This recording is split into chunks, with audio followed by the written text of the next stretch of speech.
to serve them better. Our growth is a testimony of the trust shown by our valuable customers, and we thank them for their trust and look forward to serve them better.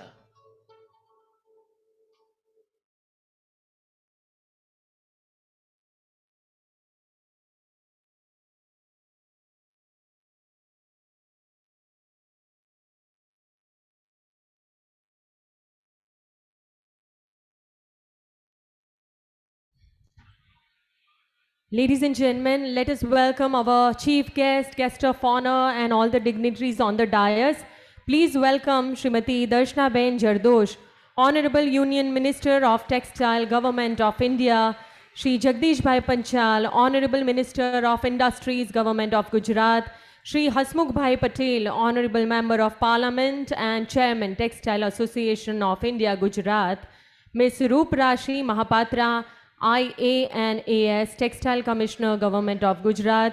May I request Shri Hemant Bhai Shah, President GCCI, Shri Pratik Patwari, Senior Vice President GCCI, Shri Sanjeev Chhajed, Vice President GCCI, Shri Sachin Patel, Secretary GCCI, Shri Natubhai Patel, Immediate Past President GCCI, Shri Saureen Parikh, Chairman Textile Task Force GCCI, Shri Gaurang Bhagat, President Maskati Mahajan, Shri Ashish Gujarati, President, the Southern Gujarat Chamber of Commerce and Industry, Shri Chintan Thakur, Chairman, SHM. May I request all the dignitaries to please take your seats on the dais.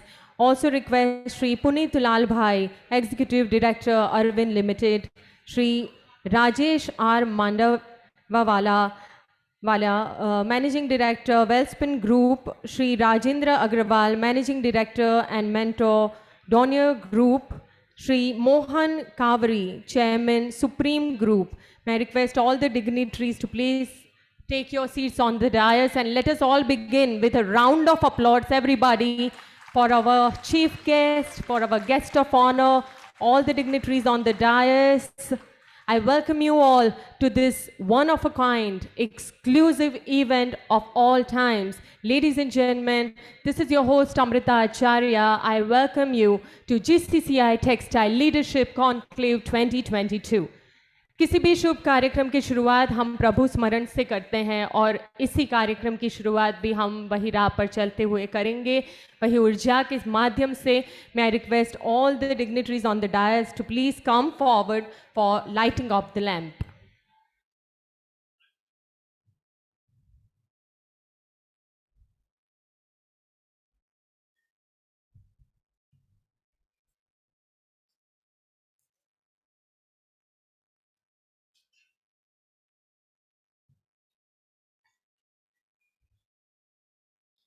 प्रणम्य शीर्षा देवम गौरीपुत्रम विनायकम भक्तावासम स्मरे नित्यम आयुर्कामार्थ सिद्धे. आइए हम गणेश परमेश्वर से वही प्रार्थना करते हैं कि आने वाले समय में हर एक विघ्न को हर के हमारे जीवन में नई ऊर्जा स्थापित हो, हमारे जीवन में जो कोई भी कमी है वो पूरी हो और हमें सबको तंदुरुस्ती अर्पित हो. वही प्रार्थना के साथ लैंप लाइटिंग के माध्यम से इस कार्यक्रम की शुरुआत हो रही है.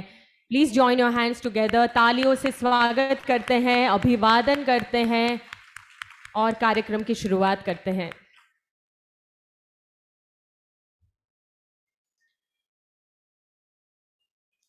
Once again, I request our esteemed guests to kindly keep your mobile phones either on silent or vibrate mode throughout the sessions. Thank you. Ladies and gentlemen, the greatest poet of all times, Rumi, once said that yesterday I was clever, so I wanted to change the world. But today I'm wise, so I'm changing myself. परिवर्तन और विकास वो जीवन के बुनियादी नियम है. फिर अगर वो परिवर्तन या विकास व्यक्तिगत हो, सामाजिक हो, राजकीय हो, व्यावसायिक हो, हर एक इंसान को परिश्रम करना पड़ता है जीवन में आगे बढ़ने के लिए. बदलाव को अपनाने पड़ते हैं. And we have evolved. Actually, we have evolved with time, situation, technology. पिछले कुछ सालों में विश्व महामारी के चलते जो भी उतार चढ़ाव हमारी इंडस्ट्री ने या फिर पूरी दुनिया ने देखे हैं, आज सब चीज़ भूल जाते हैं नई ऊर्जा के साथ इस कॉन्क्लेव के माध्यम से। जैसे टेक्सटाइल इंडस्ट्री एक नई दिशा, एक नई राह के सफ़र पर चलने के लिए उत्सुक है, वही एनर्जी के साथ हम आप सभी का स्वागत करते हैं। Ladies and gentlemen, we are honored to have with us the office bearers of various state and national textile associations. We are thankful to each one of you for joining us, along with 700 participants from across the textile verticals, such as ginning, spinning, weaving, process house, garment manufacturers, technical textile and machinery manufacturers from across the country are present in this conclave. Thank you for spending your precious time and gracing this occasion. इस conclave का एक मुख्य उद्देश्य है कि हम textile industry से संबंधित हर कोई मुश्किलों और उनके उपाय के बारे में not only textile leaders but government leaders के साथ भी विशेष रूप से चर्चा विचार कर सके। इस इंडस्ट्री के विकास से जुड़े हर कोई बाबत पर विशेष रूप से कुछ विचार विमर्श हो और टेक्सटाइल इंडस्ट्री से जुड़े हुए उन दिग्गजों और महारथियों से उनके व्यावसायिक सफ़र और कामयाबी के बारे में, उनकी सक्सेस स्टोरी के बारे में हम जाने। एंड आई एम श्योर वो हमारे सबके लिए एक पथदर्शक बनेगा। GCCI has been instrumental in organizing various types of events to uplift the spirit of humanity. Let's kickstart this occasion by showcasing what GCCI is all about. Let's have a look at the AV. In 1498, Vasco da Gama discovered the sea route from Europe to India. But not many know that it was a Gujarati sailor from Mandvi, Kutch Kanjimalam, who guided him from Malindi on the East African coast to Calicut in southern India. The discovery transformed trade between India and Europe and opened gateways for the West to trade with India. Inspired by the enterprising skills of Gujaratis like Kanji Malam to enrich the future entrepreneurs and to empower the nation, in the year 1949, Seth Sri Kasturbhai Lalbhai and Seth Sri Amrutlal Ghar Govindas laid the foundation of the Gujarat Chamber of Commerce and Industry. With a far-sighted vision, committed efforts and a dedicated team, the GCCI began to transform the industries and commerce practices in the state of Gujarat. Soon the state of Gujarat became the growth engine of the state, thriving with petroleum, pharmaceuticals, textile, ceramics, chemical, salt, and many such industries. The GCCI is taking the trade and business practices of the state forward with its vision of grow business, transform Gujarat. The mission with which GCCI is surging ahead strongly are to lead Gujarat's business community as its premier and apex advocacy organization to promote growth of business in Gujarat, to develop well-researched policy positions, those reflect and promote interests of our members, to influence Gujarat's state government policy in a positive, visible, consistent and representative manner, to assist to GCCI members through consultation, access to information, value-added programs like conferences, seminars, open house, workshops, help desks and such support services, to encourage business delegations from and to all countries of the world to encourage growth of business and new technologies in Gujarat. We provide services and facilities like Certificate of Origin, Visa Recommendation, Library Information Center, Conference Halls, Non-Resident Gujarati Center, Arbitration Mediation and Counseling Center. To make our trade practices contemporary and relevant, we have affiliated with apex bodies, FICCI, ICC, AIOE, ASSOCHAM, the IMC Chamber of Commerce and Industry, and the PhD Chamber of Commerce and Industry. To add a global advantage to our members, we host business meetings with visiting foreign delegations and sponsor our business delegations to different corners of the world. To motivate the youth, GCCI has established the Youth Wing for members below 30 years of age and the Women's Wing for women who are engaged in business relations.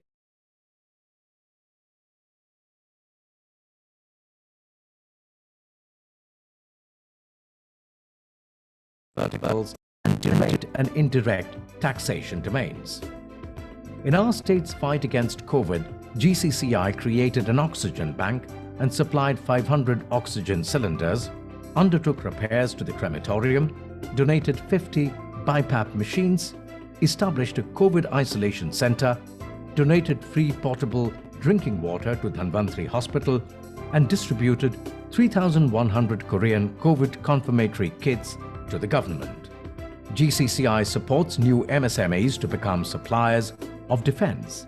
A help desk is created to guide MSME members in defense supplies. Our focus on research related to trade and industry and making representations as per the reports have also been a priority. To enhance the knowledge, a short-term training program under Center for Learning Task Force has been initiated, covering various subjects. With a visionary team of office bearers, progressive policies, and quest for innovation, we are committed to strengthen the trade and commerce enterprises of the state and take them to global levels.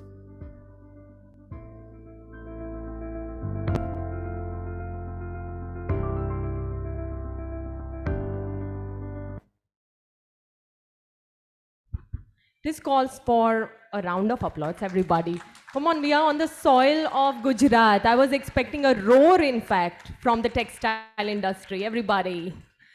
Without any further ado, let me take this opportunity to invite the President of GCCI, Shri Hemant Shah, for the welcome address.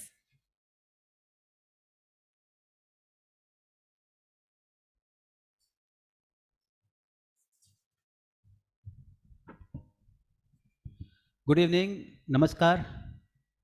It is a great pleasure for me to welcome all of you to the first Textile Conclave.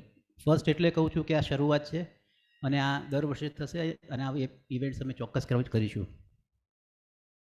On behalf of Gujarat Chamber of Commerce and Industries, it is a great honor for me to welcome Honorable Minister of Textiles and Railways, Srimati Darshnaben Jardosh.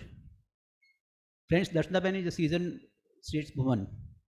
She has been an MP since 2009, and due to her very active interaction with the business community, she has gained excellent knowledge, and especially in textiles. If you start a subject on textiles, she can, guide you, correct your mistakes. She is excellent in textiles. We are really very fortunate to have a textile minister in Darshnaben, and especially from Gujarat.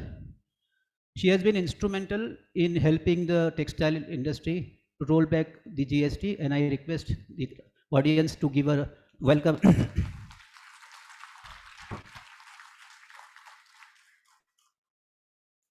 It is a pleasure for me to welcome Sri Jagdish Bhai Vishwakarma, Honorable Minister for Industry.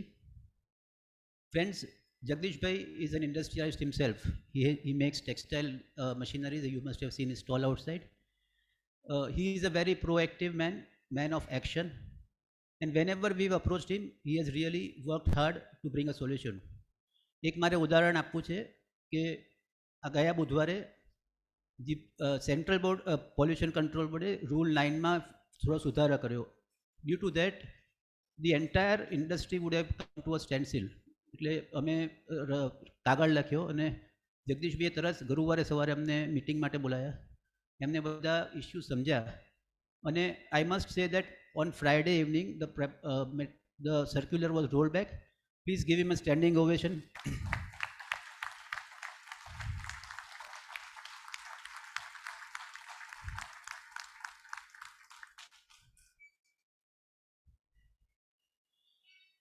Our Member of Parliament, Shri Hasmukh Patel, is himself a man of textiles. He is the current President of Textile Association of India. I welcome you, sir. I welcome Madam Roop Rashi Mahapatra, Textile Commissioner. Madam, after you have taken charge in 2002, there has been a great difference in the working of the department.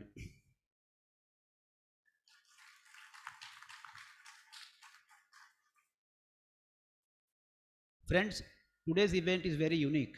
We have with us textile tycoons who have made India proud internationally and recognized global players world over. All of them are going to share their journey to success, which I am sure is going to motivate you and inspire you.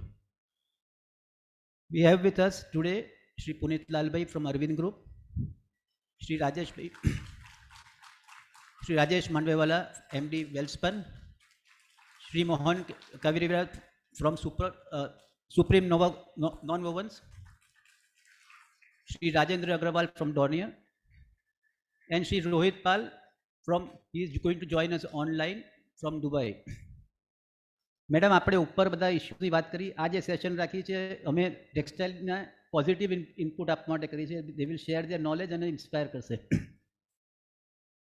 Today we have with us office bearers of 11 leading textile associations and councils and 16 Gujarat textile associations. I welcome you all and thank you for joining us. I welcome Shri Chintan Thakkar and Shri Ashish Gujarati and thank you for the support you have given. I welcome the sponsors and thank you for the support.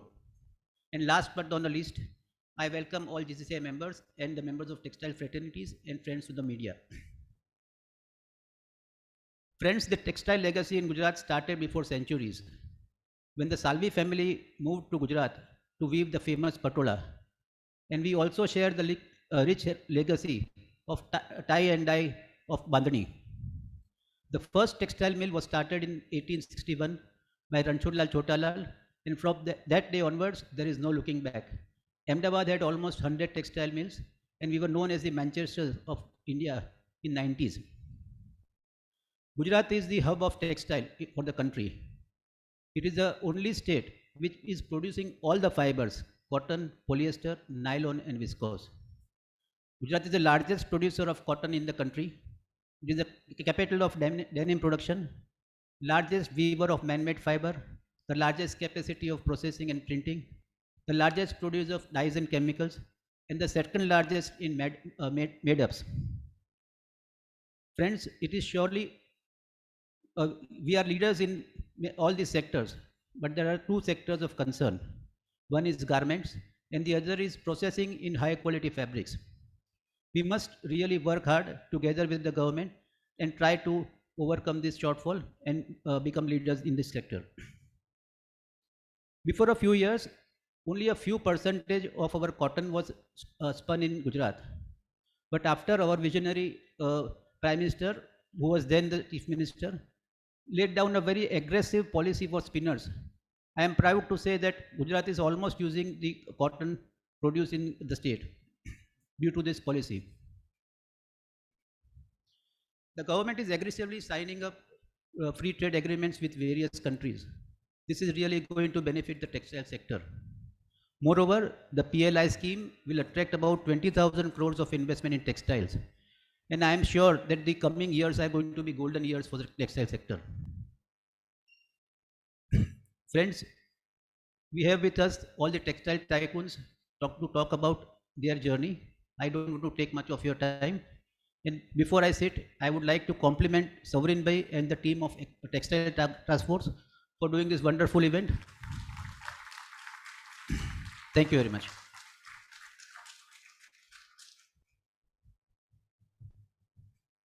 Thank you Hemant भाई.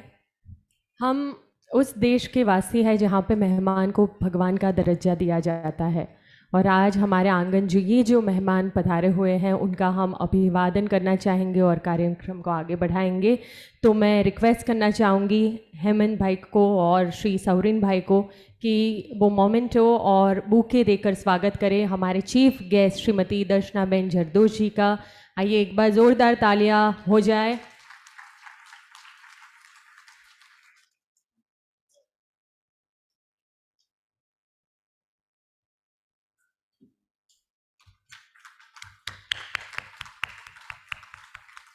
These are the special flowers made out of the fabric. So this could be, kept on your table as a souvenir from our industry. Thank you. Now may I request Shri Pratik Patwari and Shri Rahul Shah to please present the bouquet and the memento to Shri Jagdish Bhai Panchal.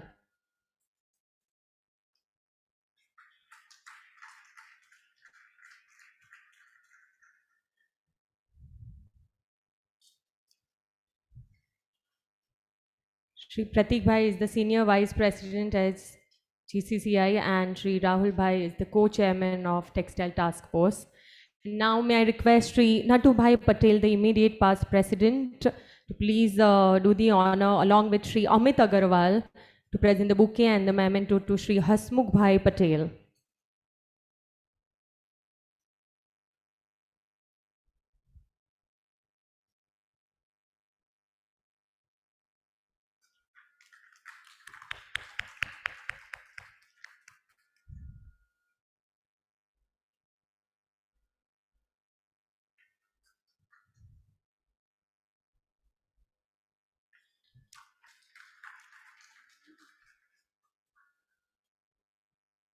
Thank you very much. May I request Shri Sanjeev Jhajir, Vice President, GCCI, and Shri Naresh Sharma, Co-Chairman, Textile Task Force, to please honor Ms. Roop Rashi Mahapatra.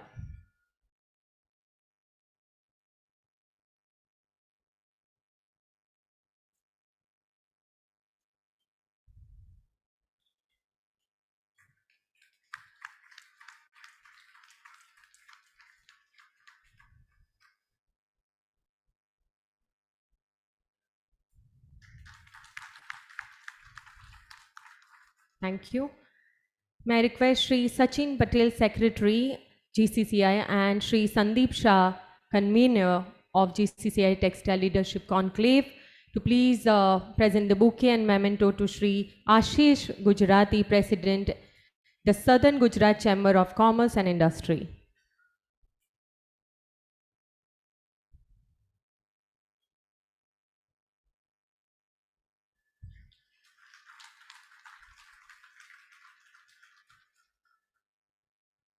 Last but certainly not the least, may I request Shri Bharat Jhajir, Co-Chairman, Textile Task Force, GCCI, and Shri Gaurang Bhagat, President, Maskati Mahajan, to please honor Shri Chintan Thakur, who is the Chairman at SHM.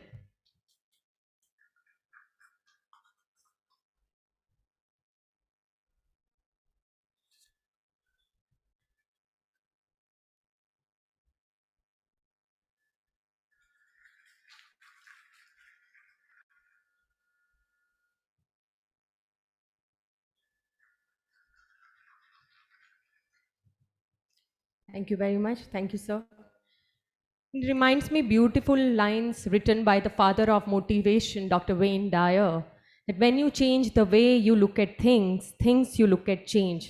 किसी भी चीज़ को देखने का अगर नज़रिया बदल दो, पूरी चीज़ वो सिचुएशन बदल जाती है. तो आज की ये कॉन्क्लेव की शुरुआत कैसे हुई, इसके पीछे क्या उद्देश्य है, वो थीम के बारे में हमें बताने के लिए मैं I request Shri Saurin Parikh, chairman textile task force, to kindly come forward, please.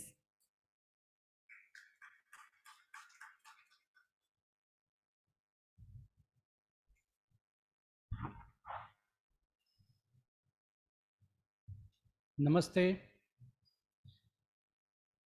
Union minister Shrimati Darshanaben, state minister Jagdish भाई,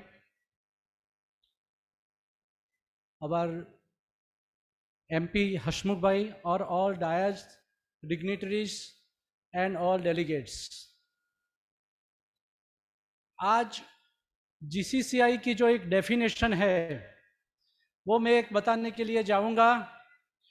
GCCI मतलब प्रजाजन से महाजन तक, महाजन से शासन तक, शासन से प्रशासक और प्रशासक से संवाद तक, ये सब का सेतु का काम जो करते हैं वो GCCI है.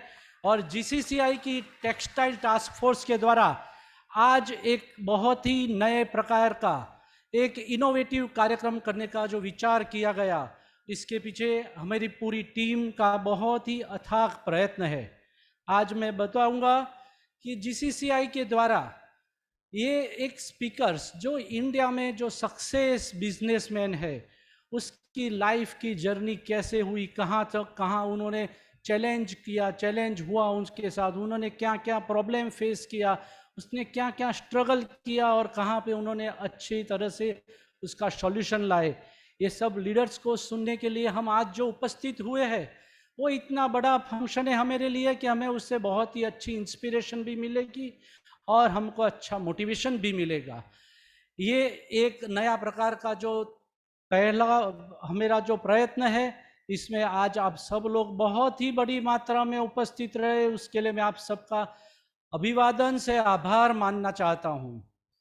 दूसरी बात मैं बोलूँगा कि टेक्सटाइल, आज जो टेक्सटाइल टास्क फोर्स के द्वारा जीसीसीआई में एक इंटरेक्ट मीटिंग हुई, ये जो 2 से 4 के बीच में, जिसमें करीब करीब 25 एसोसिएशन अक्रॉस द इंडिया आए और मैडम ने ये सभी लोगों का जो जो पॉइंट था, प्रॉब्लम था, सजेशन था, उसके बारे में बहुत ही अच्छी तरह दर्शना मैडम और जगदीश भाई ने अच्छी तरह सभी का प्रश्न का सुझाव दिया, सभी को सुना और जहाँ जहाँ पे उनको जहाँ पे रिमार्क्स करना था वहाँ सभी जगह रिमार्क्स दिया और बताया कि हमको नेक्स्ट वीक तक सब प्रॉब्लम्स बताओ, we will find out the immediate solution. We are very much thankful to this all the these ministers. Thanks a lot for that.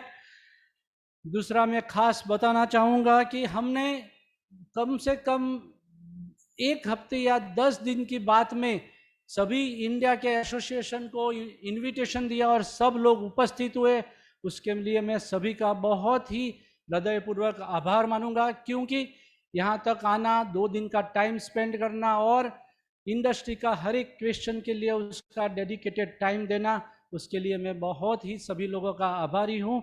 इसके अलावा मैं एक बात और बताऊंगा कि कभी बहुत ही ऐसी कम बात होती है जहाँ पे ginning, spinning, weaving, finish fabric, processing, garment और टेक्निकल टेक्सटाइल, सभी के बारे में लोग एक साथ बैठ के एक साथ प्रॉब्लम का सॉल्यूशन करने के लिए बैठने का जो प्रयत्न करता है वो बहुत ही कम बार होता है, और जो इस बार हुआ है। और ये ऐसी इवेंट है जिसमें पूरे गुजरात और पूरे इंडिया में से मोर देन 750 डेलीगेट्स है। इसके लिए मैं सभी का आभार से अभिवादन करके मेरी बात को अंतिम स्वरूप देता हूँ। Thank you very much. Bharat माता की जय।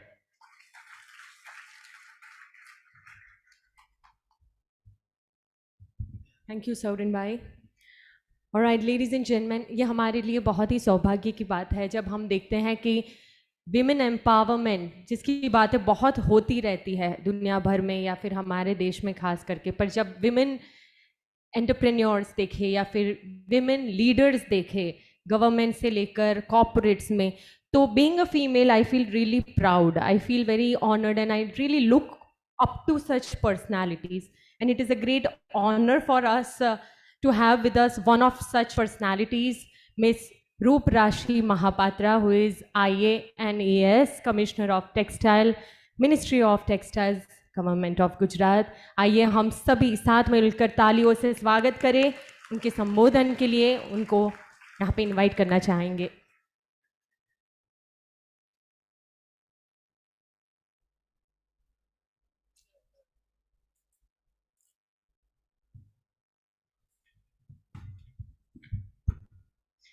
आदरणीय दर्शना मैडम, हमारी minister of state for textiles, हमारी other leaders, all the dignitaries on the dais, all the leaders of the amazing textile industry present here.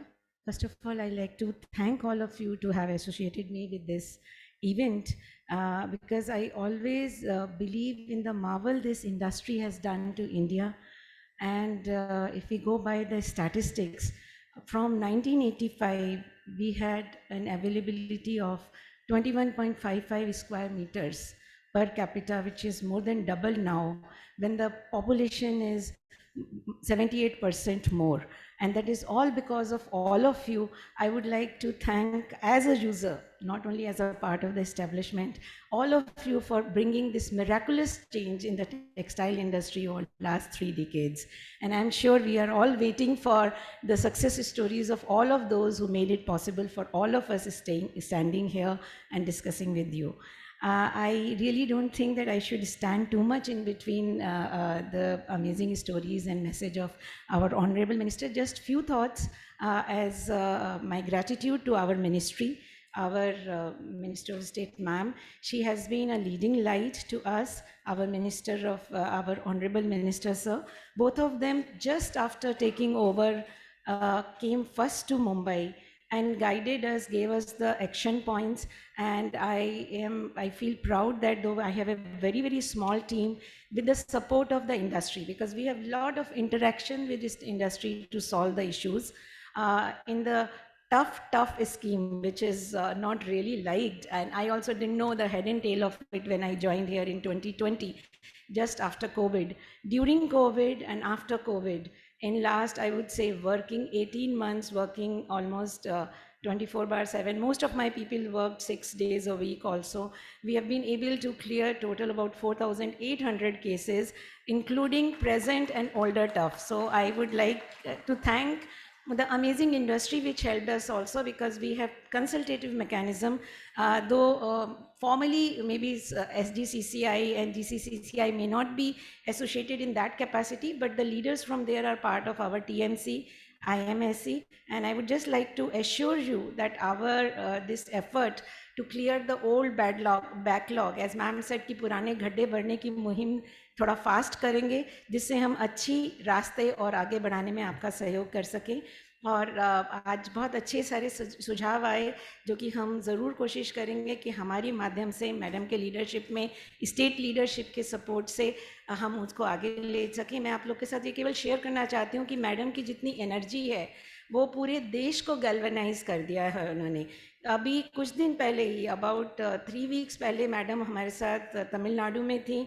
जो सूरत का रेलवेज़ का ट्रांजिट का मॉडल उन्होंने वहाँ पे बताया, industry is so enthused about this कि ऑलरेडी हमारे पास डिमांड आ गई है। एंड आई एम श्योर कि with all the suggestions which amazing overall view के साथ जो मैडम के सजेशंस आते हैं, उससे हम हमारी छोटी छोटी जो लैक ऑफ कोऑर्डिनेशन की प्रॉब्लम्स हैं, जिसकी वजह से हम आगे नहीं बढ़ पा रहे हैं, मैडम हम आपको अश्योर करना चाहते हैं कि आपके डायरेक्शन में हमारी ये पूरी हमारी तरफ से सहयोग रहेगा।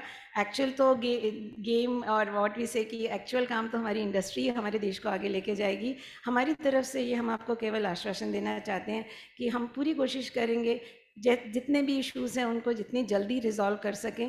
Thank you everybody.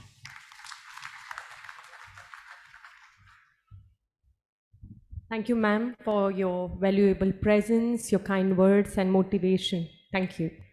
Now, ladies and gentlemen, हम स्वागत करना चाहेंगे श्री जगदीश भाई Panchal, Honorable State Minister of Cottage Industries, Salt Industries, Protocol, Forest Environment and Climate Change, Government of Gujarat, has always been kind and always ready to support the textile industry as a whole.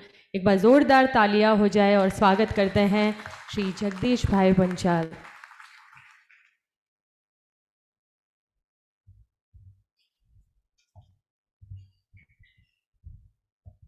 Good evening everyone.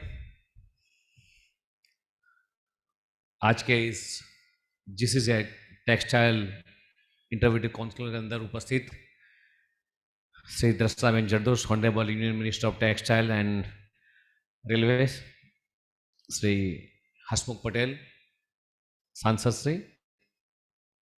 Shri रूपराष्ट्र जी, हेमंत भाई Shah GCCI president, पथिक पटवारी, संजय भाई Chhajed and other dignitary on the dais and off the dais। एक बात कहने में मुझे खुशी हो रही है कि दर्शना बहन ने काफ़ी इनिशिएटिव लेकर 10 स्टेट का प्रवास पूर्ण किया है।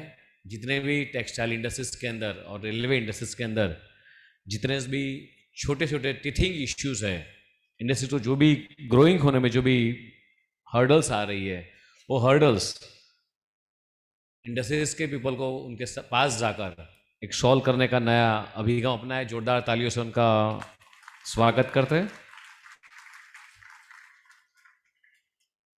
હેમંતભાઈ બધા આપણા ગુજરાતના છે ને? આમ તો ઓલ ઓવર ઇન્ડિયાના પણ છે. ગુજરાતીમાં વાંધો નથી ને ભાઈ બધાને? પ્રેયસભાઈ કમ્ફર્ટેબલ છે ગુજરાતીમાં?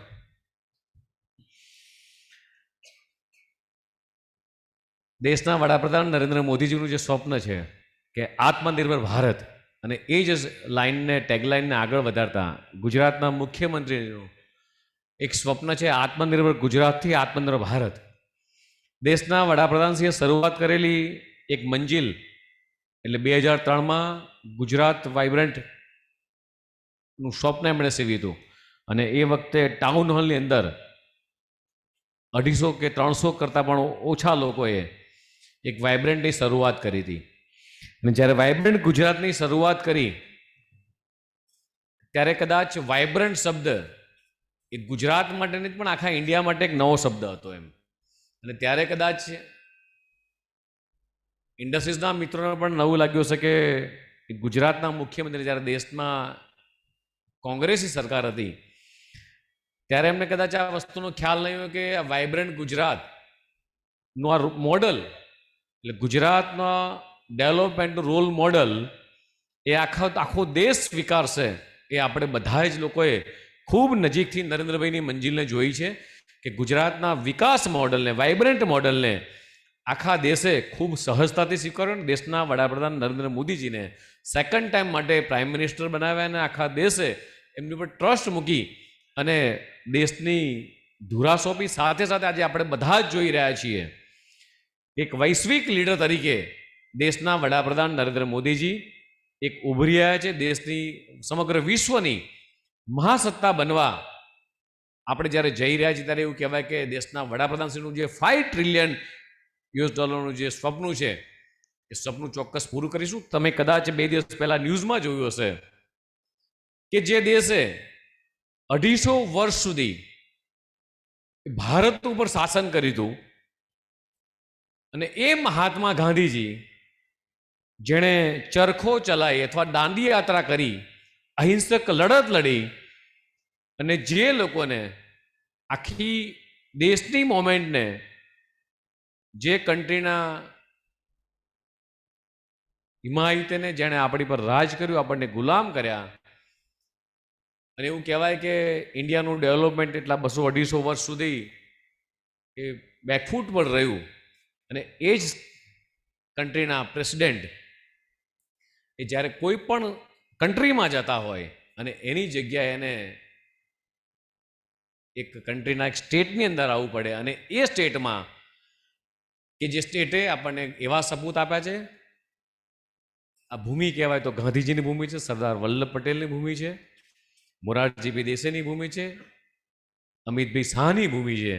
અને એવા જ વૈશ્વિક લીડર નરેન્દ્ર મોદીની ભૂમિ પર એ વૈશ્વિક લીડરને એટલે યુકેના પ્રેસિડેન્ટ હમણાં જ આપણા ત્યાં ગુજરાત આવીને ગયા અને ગુજરાતની અંદર એમની જોડે એક નેશનલ પ્રોટોકોલ જોવા જઈએ તો દેશના વડાપ્રધાન જોડે પણ ગુજરાતના મુખ્યમંત્રી ભૂપેન્દ્રભાઈ પટેલ જોડે આખો દિવસ એ ગુજરાતની અને અમદાવાદની સફર કરીને આપણા બધા માટે આ ખૂબ મોમેન્ટ અને પ્રાઉડની મોમેન્ટ છે મિત્રો.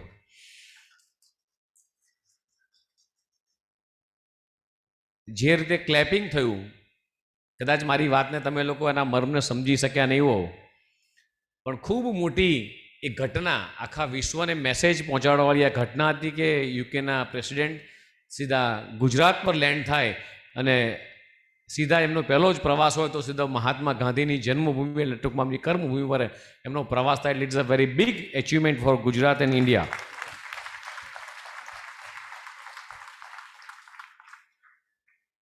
અત્યારે 2 કલાક જેવું દર્શનાબેને એક ઇન્ડસ્ટ્રીઝના મિત્રો સાથે એક કન્વર્સેશન કર્યું. એની પહેલાં હું ને દર્શનાબેન અહીંયા જ્યારે આવતા હતા ત્યારે અટીરામાં મારી વિઝિટ હતી. નવી ટફની પોલિસી જે આવી રહી છે એ પહેલાં જે પણ ઇન્ડસ્ટ્રીઝના ટેક્સટાઇલના મિત્રોને અગાઉ ટફમાં જે બેનિફિટ્સ લેવા હતા નાના મોટા ટીથિંગ ઇસ્યુના કારણે એમને સ્કીમનો લાભ નથી મળી શક્યો.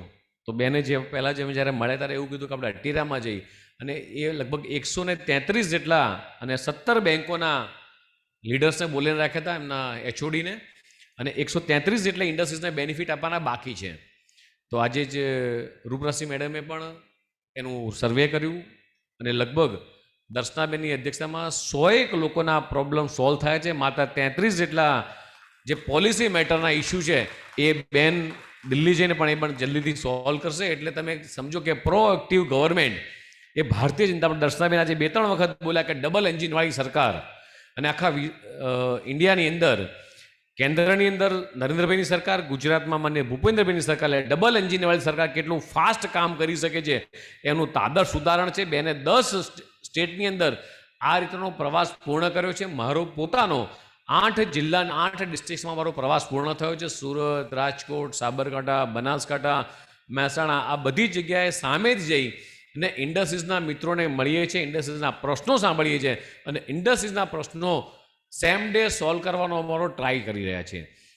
જે રીતે દેશના વડાપ્રધાન ઈચ્છી રહ્યા છે કે મેક ઇન ઇન્ડિયાની આપણી પ્રોડક્ટો મેક્સિમમ એક્સપોર્ટ થાય. જે દિવસે હું 2000ની વાત કરું તો 2000માં જે દિવસે ભારતીય જનતા પાર્ટીની સરકાર આવી એ દિવસનું આપણું ટર્નઓવર, ગુજરાતનું એક્સપોર્ટ એ 1041 કરોડ રૂપિયા હતું, જ્યારે આજે 4.5 લાખ કરોડ કરતાં પણ વધારે એ ગુજરાતનું એક્સપોર્ટ વધ્યું છે.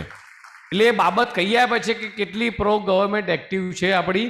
અને આ નરેન્દ્રભાઈના વિઝનને એવું કહેવાય કે PM Gati Shakti master plan, PLI scheme, make in India, startup India, અને ભારતના જીડીપીમાં ગુજરાતનો હિસ્સો કહું તો મોર દેન 8% કરતાં પણ વધારે છે. અને ઇન્ડસ્ટ્રીયલ આઉટપુટમાં ગુજરાતનો હિસ્સો એ 17% કરતાં પણ વધારે છે. દેશના વડાપ્રધાનશ્રીએ જે મેક ઇન ઇન્ડિયા પ્રોગ્રામ બનાવ્યો છે એમાં તમને કહું કે 1 ડિસ્ટ્રિક્ટ 1 પ્રોડક્ટ એ ડેવલપ કરવાનો એમનો અભિગમ છે. જે રીતે શહેરોની અંદર જે રીતે પોપ્યુલેશન માઇગ્રેટ થઈને આવી રહ્યું છે એટલા માટે 1 ડિસ્ટ્રિક્ટ 1 પ્રોડક્ટ આખો અભિગમ દેશના વડાપ્રધાનશ્રી લઈ રહ્યા છે. એગ્રો અને ફૂડ પ્રોસેસિંગ હોય, કેમિકલ એન્ડ પેટ્રોકેમિકલ હોય, gems and jewellery. We are the world largest gems and jewelry producer. More than 98% diamond we are producing in Surat. Textile and garment, બધા જ ટેક્સટાઇલના મિત્રો છે, મારે કહેવાની જરૂર નથી કે we are the second or third largest in the world. અને ગુજરાતનો હિસ્સો પણ ખૂબ મોટો છે એમ. એવી જ રીતે pharma and medical equipment, vaccines, needles, eye lens. એવું કહેવાય કે કચ્છની અંદર નીડલ બની રહી છે, અમરેલીની અંદર એરોપ્લેન બની રહ્યું છે. વી કાન્ટ બિલીવ કે જ્યાં અમરેલીમાં માત્ર કપાસ ઉગતો હતો અથવા જ્યાં પીનટ્સ ઉગતા હતા, જ્યાં ઓનલી મગફળી થતી હતી, આજે અમરેલીમાં પ્લેન બનવાનો પ્રોજેક્ટ આવી ગયો છે. એવી જ રીતે સુરત હજીરાની અંદર જે ડિફેન્સ પોલિસી આપણી બની, અર્લીએસ્ટ ડેઝની અંદર એવું હતું કે ડિફેન્સની અંદર કોઈ પણ ઇન્ડિયન મેન્યુફેક્ચર હોય અથવા ગવર્મેન્ટ ઓફ ઇન્ડિયાનો જે સ્ટેક હોય મોર દેન 20% કરતાં લેસ સ્ટેક હોય અને ફોરેનની કંપનીઓનો મોર દેન 80%નો સ્ટેક હોય. નરેન્દ્રભાઈ સાહેબના આવ્યા પછી આખો સ્ટેક બદલાઈ ગયો. અત્યારે આખું રિવર્સ કેલ્ક્યુલેશન આજે ઇન્ડિયાની અંદર પણ ડિફેન્સ ઇન્ડસ્ટ્રીઝ આવવા માંડી છે. રિસન્ટલી ડિફેન્સ એક્સપો થવાનો હતો પણ કોઈ કારણસર કોરોનાના કારણે ડિફેન્સ એક્સપો ના કરી શક્યા આપણે, યુક્રેન અને રશિયાની વોરના કારણે. પણ તમને નવી લાગશે કે L&T હજીરાએ ત્યાં અત્યારે ટેન્ક બનાવવાનું ચાલુ કર્યું. અમદાવાદના કઠવાડા GIDCની અંદર એ ટેન્કના હેડ બની રહ્યા છે. સુરતની અંદર હમણાં જ મારી પાસે કોઈ પરમિશન માટે આવ્યું હતું, ત્યાં આગળ AK-47 સુરતથી આગળ વલસાડમાં બની રહ્યું છે. રિવોલ્વરનું લાયસન્સ છે. એટલે ગુજરાતની અંદર આજે ડિફેન્સ પોલિસીના ચેન્જ થવાના કારણે ડિફેન્સ ઇન્ડસ્ટ્રીઝ પણ ખૂબ મોટા પ્રમાણમાં આવી રહી છે. એવી જ રીતે ટેકનિકલ ટેક્સટાઇલની ખૂબ બધી વાત થઈ, બેને પણ એમાં પ્રકાશ પાડશે. એવી જ રીતે IT formation, minerals and allied industries and plastic industries. એવું કહેવાય કે સમગ્ર વિશ્વ જ્યારે કોરોનાની મહામારીમાંથી પસાર થઈ રહ્યું હતું ત્યારે દેશના વડાપ્રધાનશ્રીએ ઇન્ડિયાની ઇન્ડસ્ટ્રીઝને સ્ટેન્ડઅપ કરવા માટે, ઊભી કરવા માટે લગભગ 20 લાખ કરોડનું એ આત્મનિર્ભર પેકેજ આપ્યું. અને જ્યારે સમગ્ર વિશ્વ કોરોનાની મહામારીની ચિંતા કરતું હતું ત્યારે ઇન્ડિયન ઇન્ડસ્ટ્રીઝને બૂસ્ટઅપ કરવા માટે આત્મનિર્ભર 20 લાખ કરોડનું પેકેજ આપ્યું. એ કોરોનાની મહામારીની વાત કરું, એમાં ટેકનિકલ ટેક્સટાઇલ જે યુઝ થયું છે આખા ઇન્ડિયાની અંદર, જે PPE કિટ કહેવાય એ વખતનો ઇન્ડિયાનો સ્ટોક હતો આપણી પાસે માત્ર 33,000. અને માસ્ક હતા એ આખા ઇન્ડિયાનો સ્ટોક માત્ર 7.5 લાખ. દેશના વડાપ્રધાનશ્રીએ એની હાકલ કરી, એનાઉન્સમેન્ટ કર્યું, ઇન્ડસ્ટ્રીઝને પ્રમોટ કરી, અને આપણે એ દરમિયાન લગભગ 28 કરોડ કરતાં પણ વધારે એ માસ્ક આપણે એક્સપોર્ટ કર્યા. અને ઘણી બધી કન્ટ્રીમાં આપણે કદાચ એને ચેરિટીના ભાગરૂપે ફ્રી ઓફ કોસ્ટ પણ આપણે કદાચ પીપી કીટ પણ લાખોની સંખ્યામાં આપણે એક્સપોર્ટ કરી છે. આ એક એક્ઝામ્પલ છે કે પીપી કીટ અને માસ્ક એ આપણી સામેનું એક્ઝામ્પલ છે. એવું કહેવાય કે ભારતના કુલ એમએસએમઈના અંદર એ ગુજરાતનો હિસ્સો 9.1 છે. એટલે જે પણ ઇન્ડસ્ટ્રીઝ આજે ગુજરાતની અંદર એમએસએમઈ, સ્મોલ સ્કેલ અને માઇક્રો, એ મોર દેન 8.5 lakhs ઇન્ડસ્ટ્રીઝ આજે ગુજરાતની અંદર છે. રાજકોટ એક આપણું ઓટોમોબાઈલનું જે સ્પેરપાર્ટનું હબ બની રહ્યું છે. આજે ઓટોમોબાઈલ સેગમેન્ટ જોઈએ તો મારુતિ સુઝુકી હોય, ટેસ્લા હોય, ટાટા હોય, આ બધી જ ઇન્ડસ્ટ્રીઝ અલગ અલગ સેગમેન્ટની અંદર આજે ડેવલપ થઈ રહ્યું છે. એવી રીતે આવનારા દિવસોમાં રિન્યુએબલ એનર્જીની વાત કરીએ તો આખા દેશમાં સૌથી વધારે રિન્યુએબલ એનર્જીની અંદર ઇન્વેસ્ટમેન્ટ થયું હોય તો એ આપણા ગુજરાતની અંદર થયું છે. અને આ બધી જ વસ્તુ બતાવી આપે છે કે દેશના વડાપ્રધાન શ્રી નરેન્દ્રભાઈની જે મહેચ્છા છે, એમનું જે વિઝન છે, અને એ જ રીતે ગુજરાતમાં માન્ય ભૂપેન્દ્રભાઈ પટેલની જે પોલિસી છે, ઇન્ડસ્ટ્રીઝ પોલિસીની વાત કરું હું, તો ગુજરાતે નરેન્દ્રભાઈના વિઝન અંતર્ગત ઇન્ડસ્ટ્રીઝ પોલિસી ડિક્લેર કરી, ટેક્સટાઇલ પોલિસી ડિક્લેર કરી, આઈટી પોલિસી ડિક્લેર કરી, સ્પોર્ટ્સ પોલિસી ડિક્લેર કરી, સ્ટાર્ટઅપ પોલિસી ડિક્લેર કરી, ટુરિઝમ પોલિસી ડિક્લેર કરી, એજ્યુકેશન પોલિસી ડિક્લેર કરી, એગ્રીકલ્ચર પોલિસી ડિક્લેર કરી, સોલાર પોલિસી ડિક્લેર કરી, માઇનિંગ પોલિસી ડિક્લેર કરી, ડિઝાસ્ટર મેનેજમેન્ટ પોલિસી. તમે મિત્રો કલ્પના કરો કે એક પણ સેગમેન્ટ દેશના વડાપ્રધાન નરેન્દ્રભાઈ એ છોડવા નથી માગતા.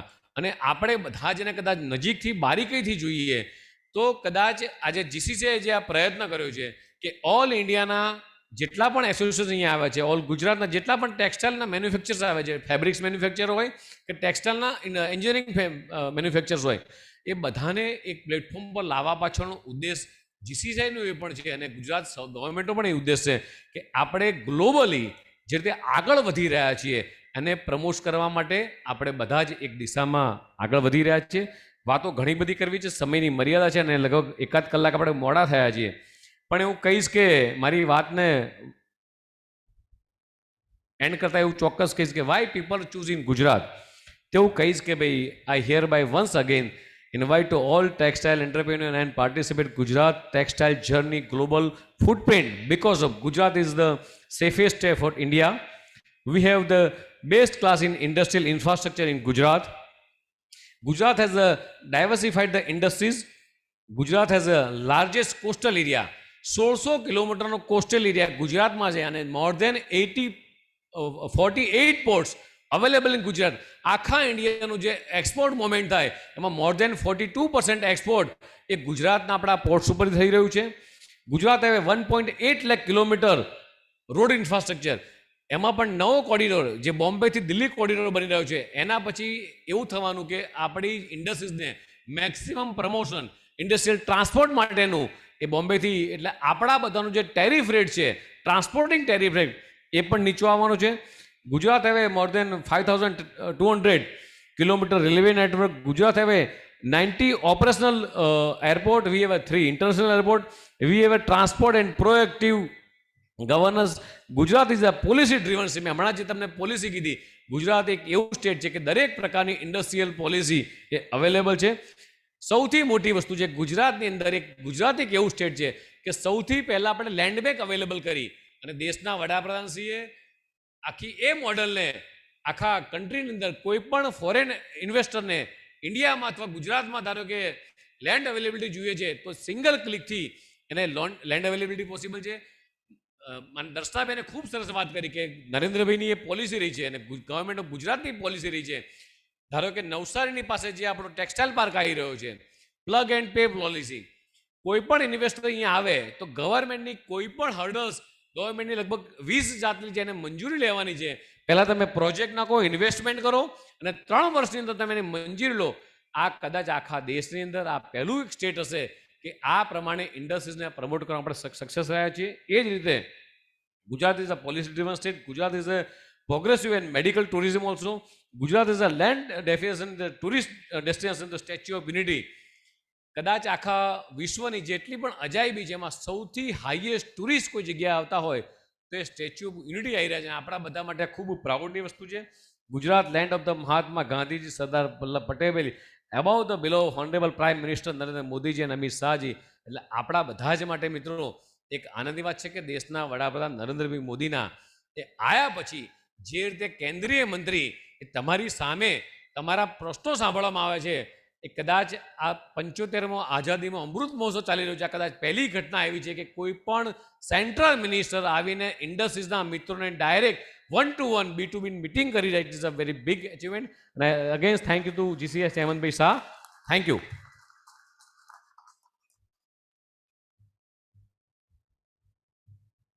Thank you, Jagdish Bhai, for boosting our energy. You know, I just thought of sharing this. While I was leaving for this conclave, a friend of mine met me and told me that, Amrita, why are you wearing a sari? I think you should wear a pantsuit, a blazer or something that would make you look more powerful and strong. And my answer to that man or each and everybody who thinks that a sari that makes a woman less powerful, no. I may wear a sari, might be traditional, but this 6 yards of elegance keeps me 6 yards ahead of my time. A woman in sari is a woman who is all set to conquer the world. And we have one of such examples sitting right in front of us. Ladies and gentlemen, our honorable chief guest of this event. I want you all to zordar taaliyan ho jaye ek baar. Round of applause for Srimati Darshnaben Jardosh. May I request you, ma'am, to please say a few words and shower your blessings.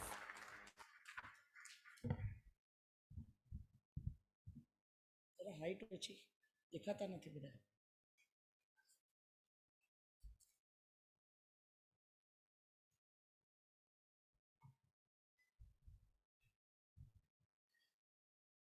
मैं जगदीश भाई से बात कर रही थी.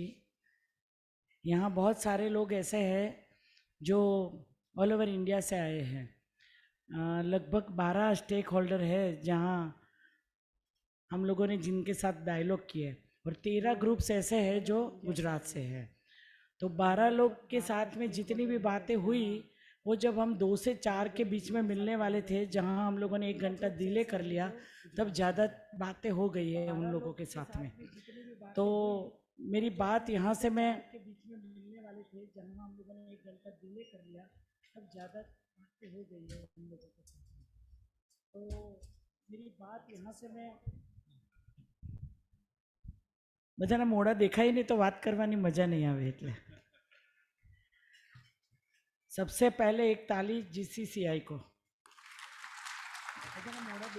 जिन्होंने, जैसे हमेशा नरेंद्र भाई मोदी जी गुजरात को लीड करते हैं, तो चैम्बर ऑफ कॉमर्स गुजरात ने यहाँ पे तय किया कि अहमदाबाद में टेक्सटाइल के सभी सेक्टर को एक साथ में इकट्ठा करके हम लोग बार बार मिलते रहेंगे. मेरा पहला सवाल यही था उनसे कि साल में कितनी बार मिलेंगे. ये पहला एक्सपेरिमेंट है और उन्होंने ऐसा बताया मुझे, हम लोग बार बार मिलते रहेंगे. मेरा पहला इको साउंड आ रहा है उनसे कि साल में कितनी बार हुआ. उन्होंने बोला 6 महीने में मिलेंगे. तो जगदीश भाई, हम लोगों को 6 महीने के बाद में, चुनाव के बाद में मिलना है.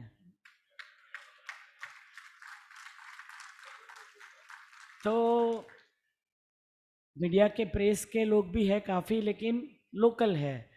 और गुजरात चैम्बर ऑफ कॉमर्स ने बहुत अच्छा प्रोग्राम आयोजन किया है, जिसका जब हम अपनी आज़ादी के 75वें साल में प्रवेश कर रहे हैं, और आज़ादी के 100 वर्षों तक का ये सफ़र भारत के सृजन का अमृत काल है. मोदी जी ने कहा कि हर देश की विकास यात्रा में एक समय ऐसा होता है जब वह देश खुद को नए सिरे से परिभाषित करता है और खुद को नए संकल्प के साथ आगे बढ़ाता है.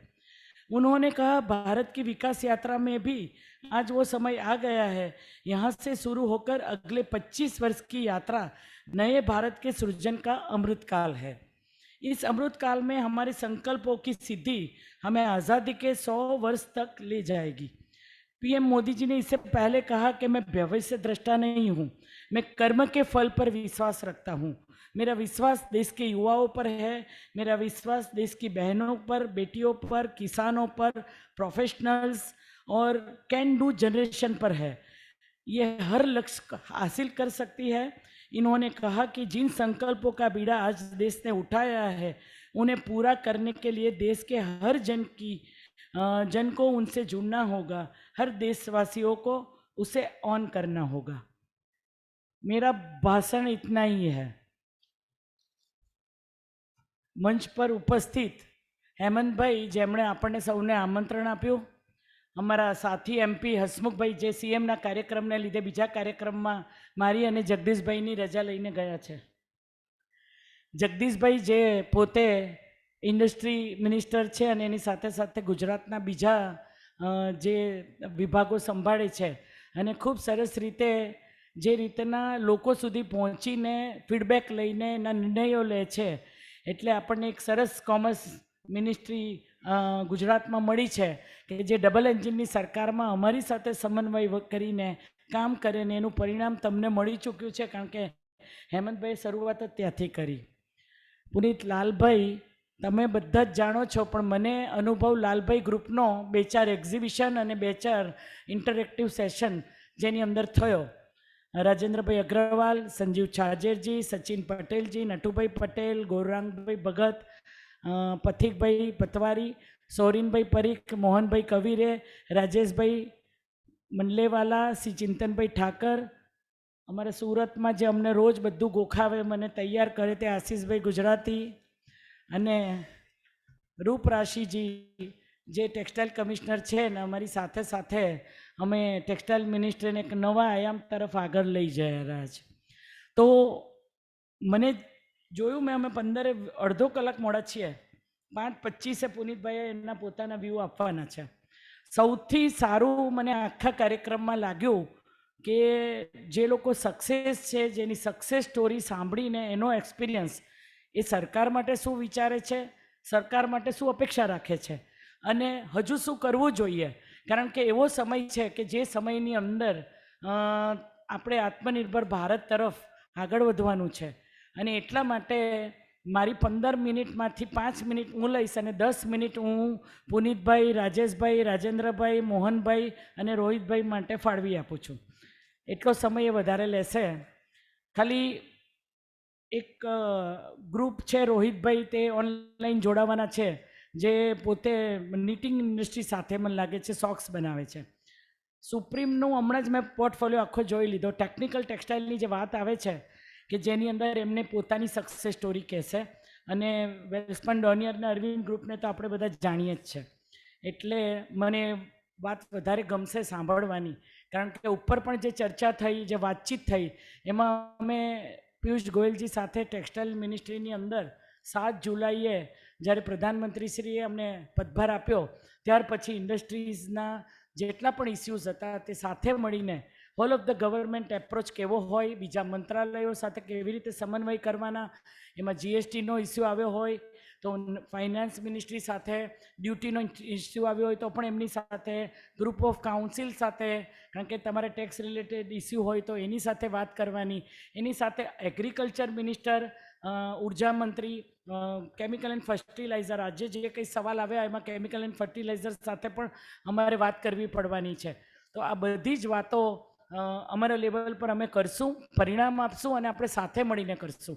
કારણ કે આ સમય એવો છે કે સૌનો સાથ, સૌનો વિકાસ, સૌનો વિશ્વાસ અમે સંપાદન કરી ચૂક્યા છે 4 રાજ્યોની ચૂંટણી પછી, કે દેશના લગભગ 3/4 ભાગ પર ભારતીય જનતા પાર્ટીનું શાસન છે અને ડબલ એન્જિનની સરકાર અમે એટલા માટે જ કહીએ છીએ કે કેન્દ્ર સરકારની યોજના અને રાજ્ય સરકારની યોજના સમન્વય કરીને કામ કરે તો લાભાર્થીઓને એનો ચોક્કસ સરસ ફાયદો મળી શકે. અને ચોથી વાત જે હવે પ્રધાનમંત્રી શ્રી આપણને કહે છે અને ભૂપેન્દ્રભાઈના નેતૃત્વમાં ગુજરાત રાજ્ય પણ સર કરશે, સૌનો સંકલ્પ. અમે દરેક મંત્રાલયે સંકલ્પ કર્યા છે, દરેક ઇન્ડસ્ટ્રીએ સંકલ્પ કરવા જોઈએ, દરેક લોકોએ પોતાના આઝાદીના 75 વર્ષના સંકલ્પ અત્યારે જ કરી લેવા જોઈએ. કારણ કે મને નથી ખબર કે 100 વર્ષની ઉજવણીમાં આપણે આમાંથી કેટલા હાજર હોઈશું. આમાંના ઘણા બધા પહેલી બીજી રોવાળા નહીં હશું, ત્રીજી ચોથી રોવાળા બધા હશે 100 વર્ષની ઉજવણીમાં. તો એના માટે ખૂબ સરસ લાલ કિલ્લા ઉપરથી નરેન્દ્રભાઈ એક વાત આપણને કરી છે, અને વાત કરીને હું મારી વાતને પૂર્ણ કરીશ. यही समय है, सही समय है, भारत का अनमोल समय है, असंख्य भुजाओं की शक्ति है, हर तरफ देश की भक्ति है, तुम उठो तिरंगा लहरा दो, भारत के भाग्य को फहरा दो. यही समय है, सही समय है, भारत का अनमोल समय है. कुछ ऐसा नहीं जो कर न सको, कुछ ऐसा नहीं जो पा न सको, तुम उठ जाओ, तुम जुट जाओ, सामर्थ्य को अपने पहचानो, कर्तव्यों को अपने सब जानो, भारत का ये अनमोल समय है, यही समय है, सही समय है, वी कैन डू एवरीथिंग. એટલે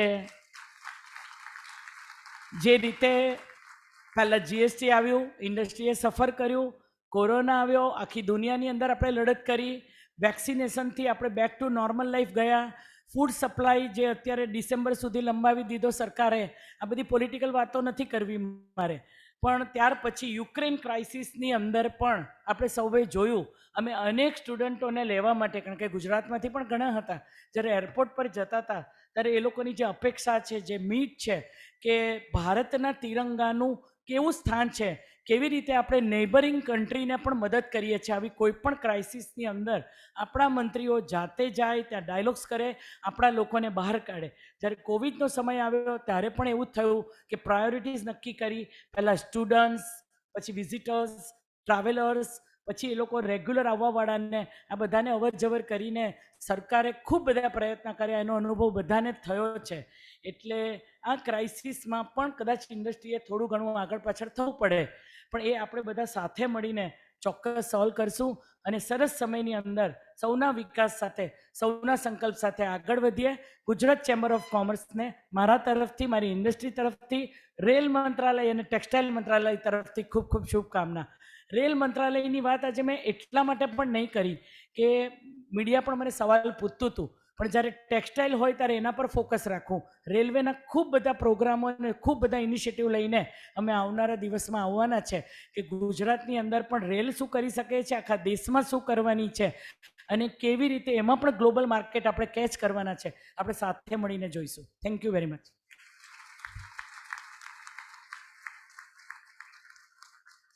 ખૂબ જ સરળ અને સહજ રીતે આપે આપની સ્પીચ અમારી સમક્ષ રજૂ કરી. Thank you so much for boosting our energy, uplifting our energy. And now for the closing remarks of this session, may I request Shri Sanjeev Chhajed, Vice President, GCCI, to please come forward. आदरणीय मंच व सम्मानीय सदन, पिछले करीब 2:30 बजे से हमारे माननीय मंत्री महोदय हमारे बीच उपस्थित थे. दर्शनाबेन, आपे आज साचा दर्शन हमने करावे એવું લાગે છે. ये जो सदन में लोग बैठे हैं उसके लिए मैं कहना चाहूंगा कि करीब 2 घंटे तक इंडिया के 50 दिग्गज इंडस्ट्रियलिस्ट और वेरियस एसोसिएशन के पदाधिकारियों ने इनसे प्रश्न किए. आमतौर पर जब ऐसी कोई प्रश्नोत्तरी होती है, इंटरेक्शन होता है, अगर शायद ये टीवी का कोई प्रोग्राम होता तो मैं कहता आपकी अदालत, सीधी बात, रूबरू, ऐसा कोई कार्यक्रम भी हो सकता था. उस वक्त आमतौर पर उनके सेक्रेटरीट जो होते हैं या जूनियर्स होते हैं वो उनके ज्यादा सीधे जवाब देते हैं. ये मंच साक्षी है, सदन में काफी लोग साक्षी है कि हर जो कोई प्रश्न आया उसका सीधा उत्तर दर्शनाबेन ने खुद ने स्वयं ने दिया. ये एक it signifies that how much deeply she is involved into every single issue of the textiles. मैं दावे के साथ कह सकता हूं कि यहां जितने भी इंडस्ट्रियलिस्ट बैठे हैं उन्हें शायद टेक्सटाइल फार्मर टू लेके फैशन तक की, फाइबर टू फैशन तक की सारी समस्याओं का उन्हें ख्याल नहीं होगा, लेकिन आज हमारे यूनियन कैबिनेट मिनिस्टर को हर समस्या, खाली समस्या ही नहीं, उसका समाधान क्या है उसका भी उनको पूरा नॉलेज था, और उन्होंने एक एक शब्दों का, एक एक सवालों का सटीक जवाब दिया। साहब कैबिनेट में हमारे मोकलवाना है, हमारी अभी मंचती इच्छा है, राज्य तो छो मैम, हमारी इच्छा है आपने मोकलवानी, એટલે અંદરની ભાવના બહાર निकले। मैं आचार्य श्री तुलसी के, अगर उनकी बात को संक्षिप्त में युग प्रधान आचार्य श्री तुलसी के कहना चाहूंगा तो दर्शना मैंने आज सिर्फ एक ही कहा हमारे मिनिस्टर साहब ने कि हर समस्या सुलझेगी। उनके क्या समस्या इनके साथ में है ही नहीं, कि हर समस्या सुलझेगी, आप उलझना छोड़ दो, और हर मंजिल मिलेगी, आप भटकना छोड़ दो। यही मैसेज को मैं कंक्लूड करके उन्हें वंदन करूंगा, नमस्कार करूंगा। And it was an honor for us ma'am that you are with us, you guided us। और मुझे पूरा विश्वास है कि गुजरात की टेक्सटाइल जो हमारी प्रोडक्शन है डबल होगा, सारी समस्याएं सुलझेगी। ठीक उसी तरह से जगदीश भाई आज हमारे हेमंत भाई और प्रतीक भाई यहाँ पे बैठे हैं।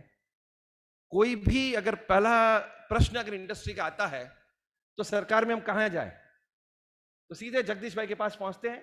और जगदीश भाई का जो सपोर्ट रहता है, जो उनकी मार्गदर्शन रहती है, जो उनकी गाइडलाइंस रहे मित्रों, हमारे जो कोई शब्दों नहीं, जगदीश भाई आप तो हमारा ना छो एक।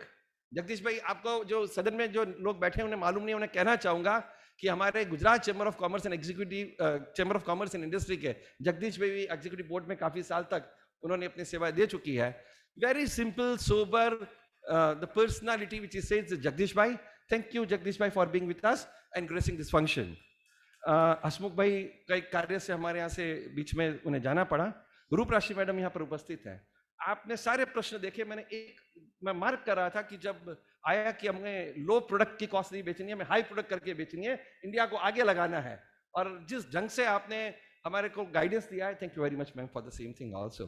We have more than 25 associations with us sitting in the first row and the second row. You had really honoured us by remaining present over here. We have learned speakers, हम लर्नड स्पीकर्स को भी सुनने वाले हैं। उन्हें यहाँ आने के लिए, हमें प्रोत्साहन देने के लिए बहुत बहुत धन्यवाद। प्रेस और मीडिया के बिना ये कार्यक्रम इम्पॉसिबल था। I recognize and appreciate their presence and the motivation. Sponsors के लिए भी मैं बहुत बहुत धन्यवाद उन्हें करना चाहूँगा। खास तौर पर हमारे एसोचैम के प्रेसिडेंट भी यहाँ पर उपस्थित है, सदन गुजरात ऑफ चैम्बर के हैं, मस्कती महाजन के हैं, काफ़ी एसोसिएशंस हमारे बीच उपस्थित है। उन्हें भी it signifies the bonding of the brotherhoodness over year and we appreciate that. हमारे पास प्रेसिडेंट नटू भाई, सबका मैं यहाँ पर अभिवादन करता हूँ। मैं Gujarat chamber of commerce and industry की ओर से, हमारे हेमंत भाई, हमारे सीनियर वाइस प्रेसिडेंट प्रतीक भाई की ओर से, इस सदन में जितने भी लोग बैठे हैं जो लोग Gujarat chamber of commerce and industry के सदस्य नहीं हैं, मैं उन्हें आमंत्रित करता हूं कि आप भी इस मिशन में जुड़िए। और सही समय है और अभी समय है, जो मैम ने कहा, तो इससे बढ़िया समय आ नहीं सकता। मैडम सभी का मैं पुनः दिल से धन्यवाद करता हूं। उससे पहले सौरीन भाई और उसकी पूरी टीम का जितने भी शब्दों में मैं अप्रिशिएट करूं, राहुल भाई सब बैठे, मैं एक एक का नाम नहीं ले सकता यहाँ पर, लेकिन हमने Gujarat chamber of commerce and industry ने एक नया बेंचमार्क रखा है। आइए हम सब मिलकर आने वाले दिनों के अंदर इस बेंचमार्क को और ये जो एक एस्टैब्लिश स्टैंडर्ड किया उसको आगे बढ़ाएं। And I would like to appreciate each one of you who had been present over here. Without that, this program would have been just impossible. Once again, thank you very much for all.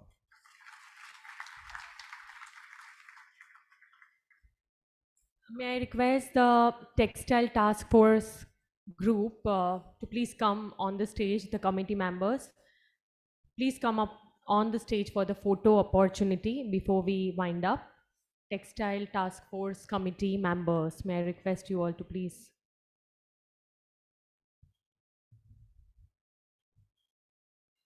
Achha, we will have it here, okay, because of the time constraint. Thank you very much, all of you. And now get ready for the next session, which is going to be absolutely stimulating and electrifying. And frankly speaking, we were told that our dignitaries are going to leave us after this session. Usually it happens, but now looking at their curiosity and their excitement to be here, I guess we are going to keep this setup as it is, right?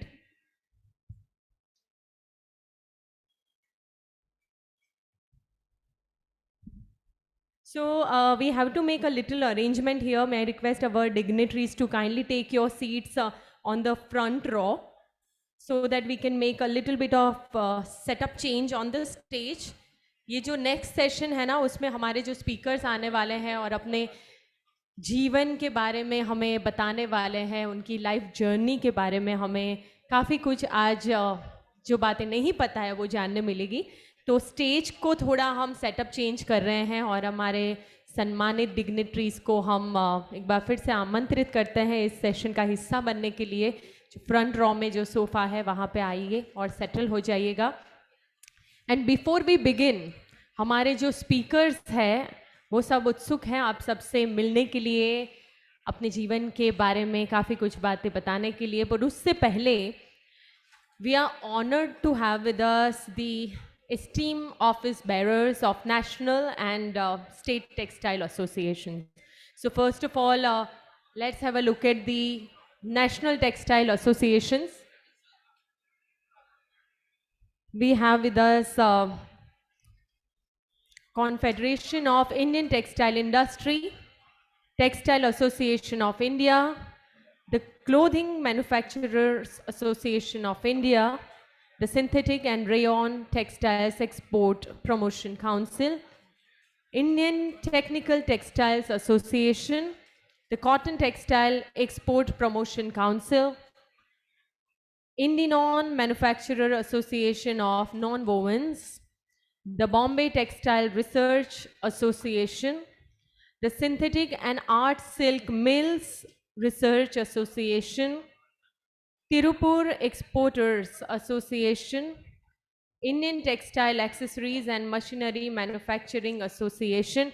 I think we should all give it up for all the office bearers who have present here from different National Textile Association. एक बार जोरदार तालियां हो जाए इन सभी के लिए. Thank you for joining us. And now can we have the slide of the office bearers of state textile associations. We've shown tremendous support and enthusiasm by attending this event, supporting this event. The Denim Manufacturers Association, Maskati Mahajan, Southern Gujarat Chamber of Commerce and Industry, Jodhpur Dyeing and Printing Association, All Gujarat Spinners Association, Ahmedabad Shutterless Loom Association, Ahmedabad Sutar Mahajan, Ahmedabad Textile Processors Association, the Gujarat Garment Manufacturing Association, AAMEG, New Cloth Market Association, and Cotton Merchants. I think we should have a round of applause for all the state associations. Thank you very much, all of you, for joining. You know, being a millennial and some of the millennials sitting here, और मुझे लग रहा है कि काफ़ी सारे लोग हमारे बीच ऐसे हैं कि जो शायद 3 और 4 जनरेशन से टेक्सटाइल इंडस्ट्री और टेक्सटाइल बिजनेस के साथ जुड़े हुए हैं. एक चीज़ बहुत ही कॉमन रहती है, एक थॉट रहता है या फिर एक नज़रिया रहता है कि जो टेक्सटाइल इंडस्ट्री के बारे में हमने सुना है, which is more of a very traditional and a conservative जिसका काम रहता है, जिस तरीके से इसका अभिगम रहता है. पर समय के साथ जो बदलाव हमने देखे हैं, जो टेक्नोलॉजी है या फिर लोगों के काम करने के जो नज़रिए है, उसमें जो बदलाव देखा है इन लास्ट फ्यू ईयर्स और अ डेकेड, आप देखेंगे कि नई जनरेशन काफ़ी कुछ नई टेक्नोलॉजी के साथ अपने फैमिली बिजनेस में आ रही है और इस बदलाव का एक हिस्सा बन रही है. To have the modern element to their traditional business. And I really welcome the new generation, the young generation of this business, the industry. Thank you very much for supporting your business.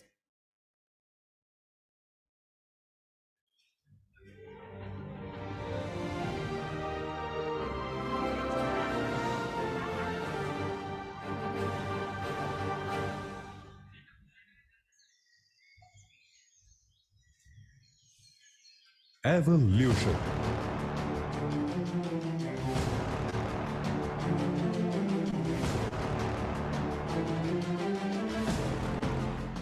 Revolution.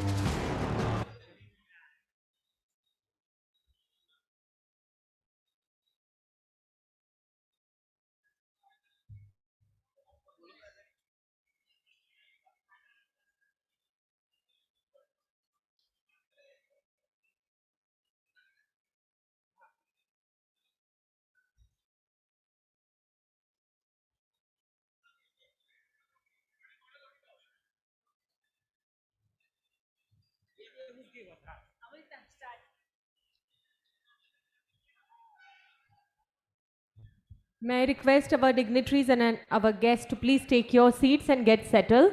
We are starting our session. The absolutely interesting and stimulating session of conversation with the pioneers of this industry.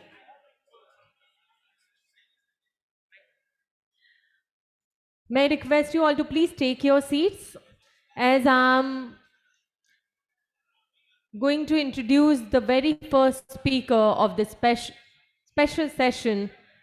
We have with us Shri Rajendra Agarwal, the Managing Director and Mentor, Dornier Group. Mr. Rajendra Agarwal is a gold medalist in textile technology from VGTI, Mumbai, one of the finest and reputed institute of textile education in India. Riding high on its continuous growth momentum, Dornier Group has acquired two world-famous textile companies, GBTL Limited, OCM Private Limited, and brands like Grasim Suiting, OCM, and brand Mayur from RSWM Limited. Before he starts his speech, let's have a look at the company AV.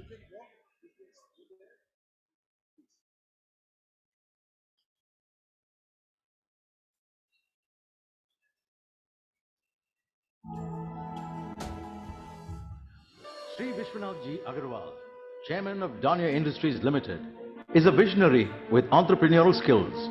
After successful experience in textile trading, he laid the foundation stone of Dornier in the year 1979. Dornier is a leader in its category and amongst the top brands in India. Dornier has an installed capacity of over 50 million meters of fabric per year. Dornier Industries Limited is listed in Bombay Stock Exchange and National Stock Exchange. Dornier exports to 50 countries worldwide. Dornier ventured into organized retailing through DCOT with a vision to take a leadership position in contemporary fashion. Dornier caters to prestigious wholesalers, retailers and garment manufacturers in India and worldwide. Dornier has succeeded by maintaining pace with the changing demands of the local and global fashion trends due to its innovative approach in continuously developing newer products, using state-of-the-art technology along with highly skilled workforce and strong logistics. Dornier's new corporate office, green and intelligent building.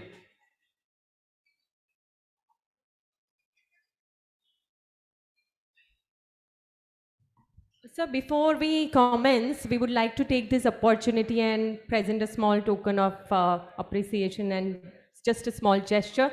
May I request Shri Mayank Patel and Shri Purvik Panchal to please come up on the stage and present the memento to Shri Rajendra Agarwal ji.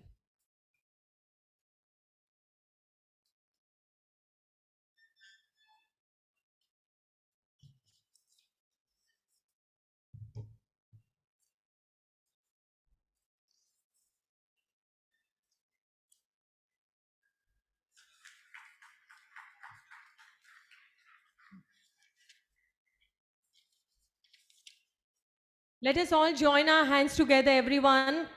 And Shri Priyesh Shah, who is the member of Textile Task Force, is going to be the questioner of this session. So, you want to add? आप सभी से निवेदन है कि अपना स्थान ग्रहण करें।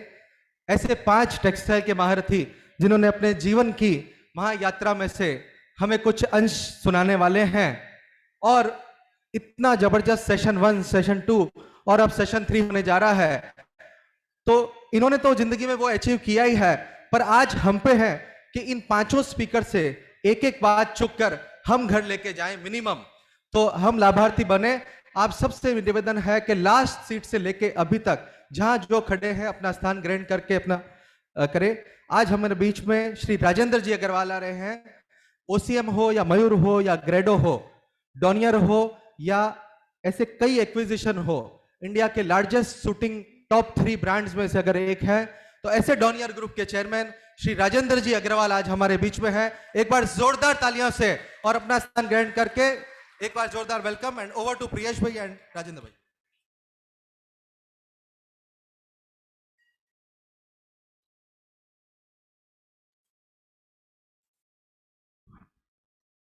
Respected Darshana Ben, सभी ministers, committee members of Gujarat chambers of commerce and मेरे प्यारे दोस्तों,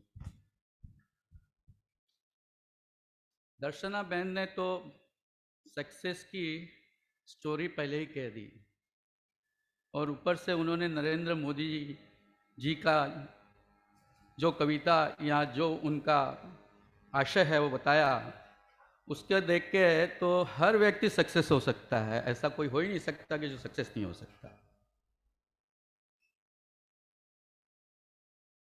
Gujarat commerce chamber of commerce का ये बड़प्पन है कि हम कुछ 4-5 इंडस्ट्रियलिस्ट को यहाँ पे बुला के उनकी सक्सेस स्टोरी बनाई। मैं समझता हूँ यहाँ पे जितने भी लोग हैं उन सबकी एक सक्सेस स्टोरी है और ये लाइफ जो है, this is a great journey where I feel that everyone is a student and everyone is a teacher.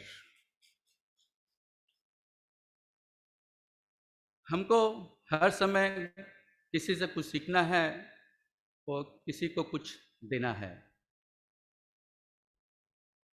यही जर्नी डॉनियर की भी रही है। इस जर्नी में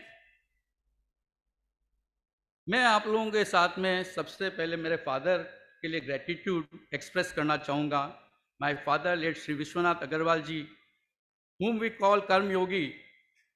For me, my father is not just my father. For me, he was my mentor, my boss, my guardian. He was a continuous source of inspiration, and still he is a continuous source of inspiration to me. I always find him, stand along with him everywhere. Whatever I am today is because of my father. I can say very proudly that as a family, I am one of the luckiest person in the world, having parents like Vishnu Lakshmi and brother like Lakshman, my beloved young sibling Ajay Agarwal.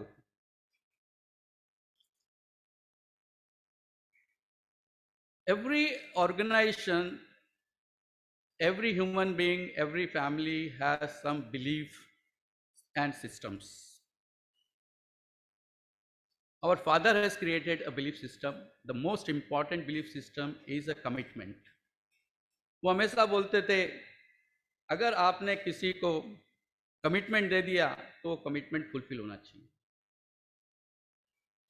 And with the grace of God, we able to follow that always with a full firmness, full determination.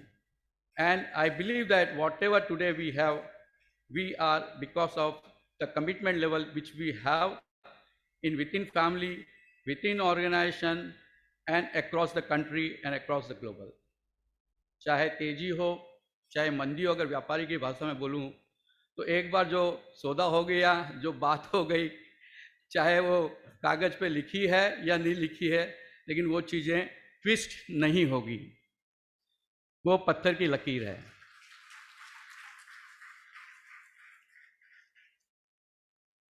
इसके बाद में हम लोगों ने जो learning ली ये है कि we should be always a good human being with a जनून इन लाइफ। लाइफ में इंसान इस जिंदगी में आया तो उसको कुछ कर दिखाना, ये जनून होना चाहिए और उसके पास में जो कुछ भी है उसके साथ में उसको पूरी श्रद्धा के साथ में काम करना चाहिए, ऐसा हमारा बिलीफ है।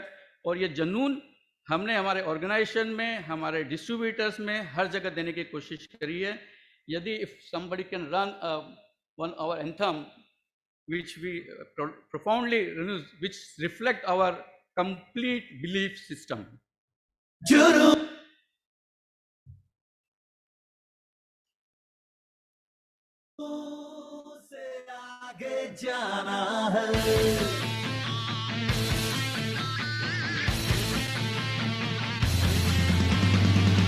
जोश को जगाना है, हर दिन कुछ नया कर दिखाना है। हमें है दम बहुत, ये सबको दिखाना है। जुनून से आगे जाना है, जुनून से आगे जाना है। हर मंजिल को पाना है, जुनून से आगे जाना है।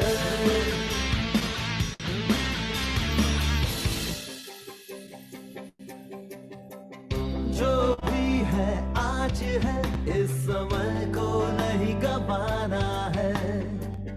जो कह दिया आज के लिए वो पूरा कर जाना है। निर्भय होकर अपनी बात को बताना है। पारदर्शिता को अपनी बुनियाद बनाना है। जुनून से आगे जाना है, जुनून से आगे जाना है।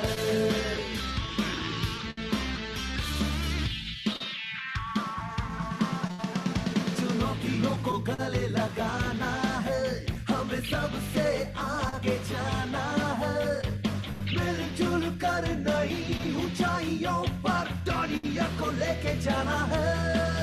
डॉनियर परिवार के हम हिस्से हैं। हमें गर्व है कि हम इससे हैं। हमारे परिवार का गौरव हमें बढ़ाना है। जुनून से आगे जाना है, जुनून से आगे जाना है।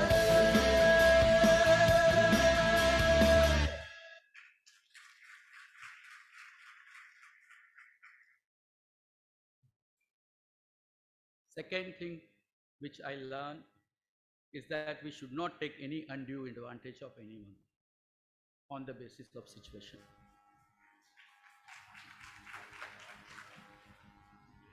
As we all know that things are said by luck but materialized by efforts. And same thing has happened in my life. But as again we know that our duty is to do a karma and result will follow automatically. We all read Bhagavad Gita, which says the same thing.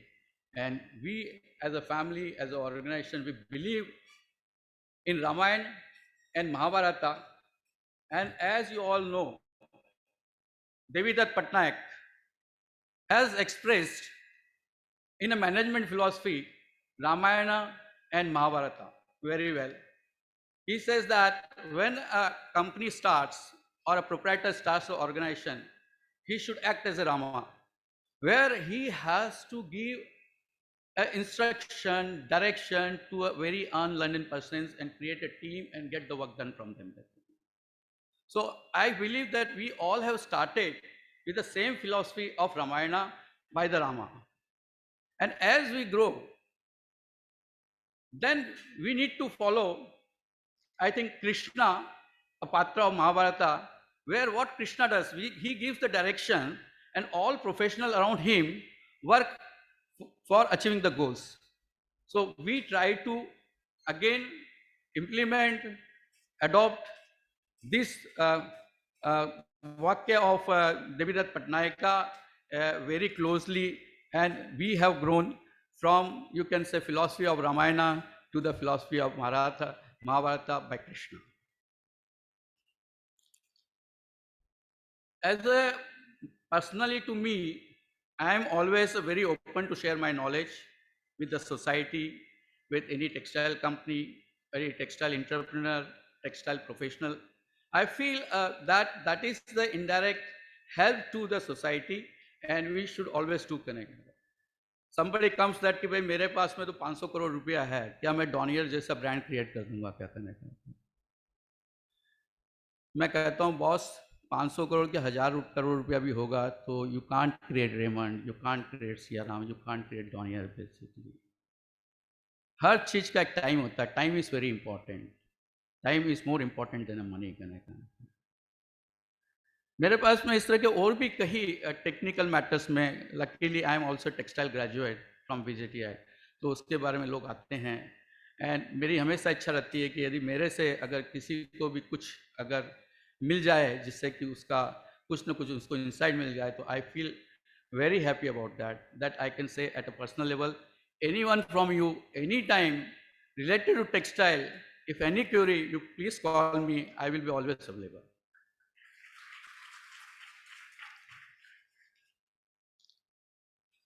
Now I will take you to my life era starting from 1978.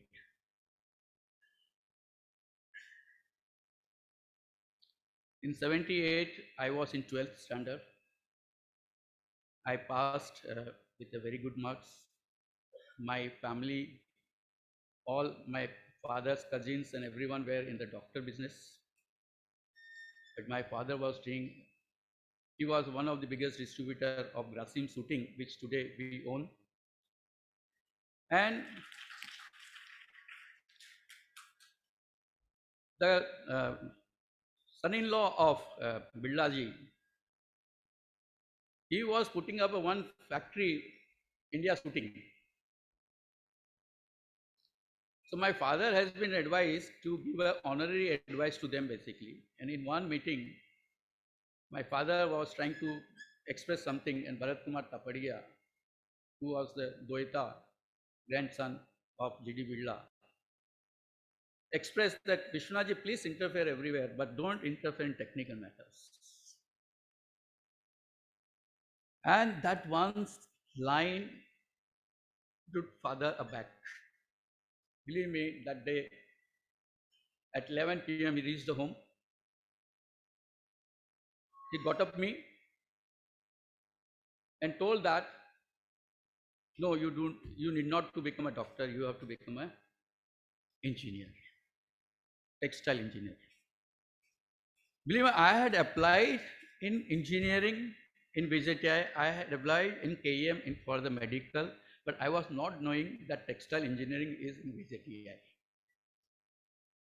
And that one day has turned me from a doctor to a textile engineer.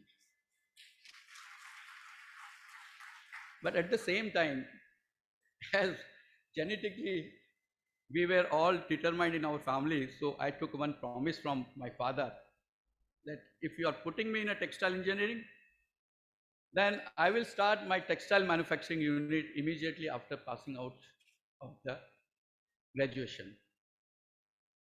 And my father has kept his promise. I had a ready land and a proposal from the bank for getting a sanction from Syndicate Bank on the day I passed out, and gave me and go and take the sanction loan from the Syndicate Bank. And that is how the journey of Donier has started in 1982.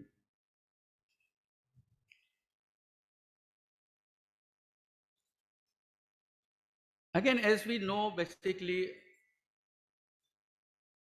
when father was basically working, knowing power looms and all these things, so he has got the proposal from sanction this for ICOL and honest loom.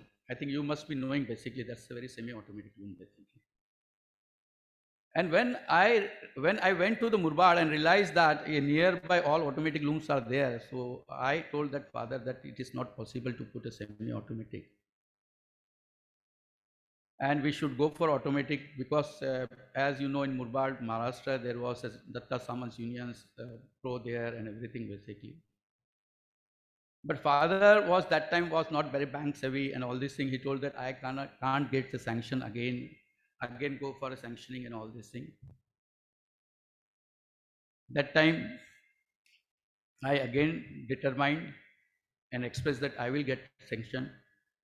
And after sitting 4 hours in a bank for a 6-month continue, I could able to get a sanction for automatic looms.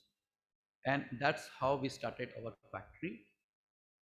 And believe me, if we would not have put automatic looms that time, today we would not have been here.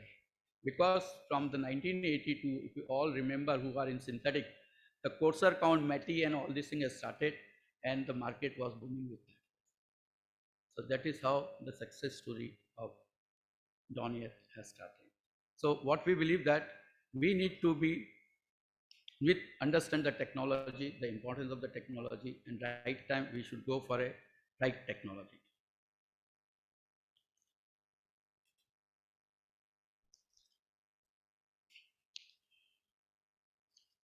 Again, see, in business we get, as everyone knows, basically we get some good years, some bad years. So in 1991, the Bhilwara was very dominating in synthetic. And from 91 to 93, our business sales has gone down by the 50%. That was most of the all manufacturer of the Bombay, the sales was declining because Bhilwara was competitive and everybody was going to Bhilwara and all this thing. My father also told that you please go to the Bhilwara and understand, and we should start some industry over there. When I went there and I saw the costing, their calculations and everything, I realized that it is not my cup of tea. I cannot do the cost control as Bhilwara people are doing. And then I came and expressed to family members that it is next to impossible. Then father expressed that what is to be done. Then we decided to go for a branding, and that's how the Donier branding we have started in 1994, and that is continued till today. And we feel that as in the meeting also, the previous meeting also, we are all expressing that India need to create marketing, India need to be upfront worldwide in branding of a product which we are manufacturing, and I really endorse that we ourselves as well as government should look into this matter very sincerely. After 94, we were always look to new concepts, ideas and all these things basically. In 1999, basically we all in our Indian culture, we give gifts to our relatives, give to our friends and all these things. So we saw that the fabric is a very non-perishable product. So why should not we try for as a gift packaging?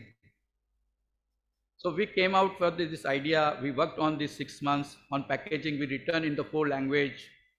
We written in the regional language of each state.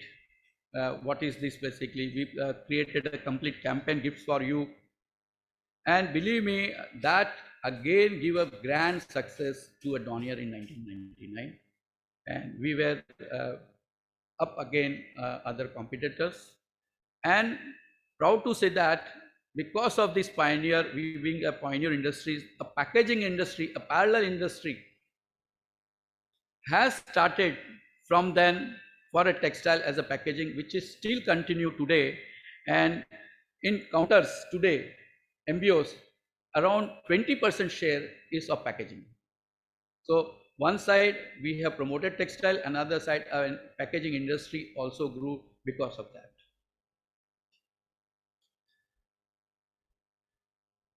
Then in 2007, as market changing, our consumption was increasing, our middle class was changing, the middle class home income was increasing. So we thought of why should not we try for a fabric which can be used for a middle class fabric, and cotton, as we all know, is the best fabric. So we decided to go for a yarn dyed shedding fabric in 2007. Here I will tell you that we many times have our overconfidence. We said that we know everything.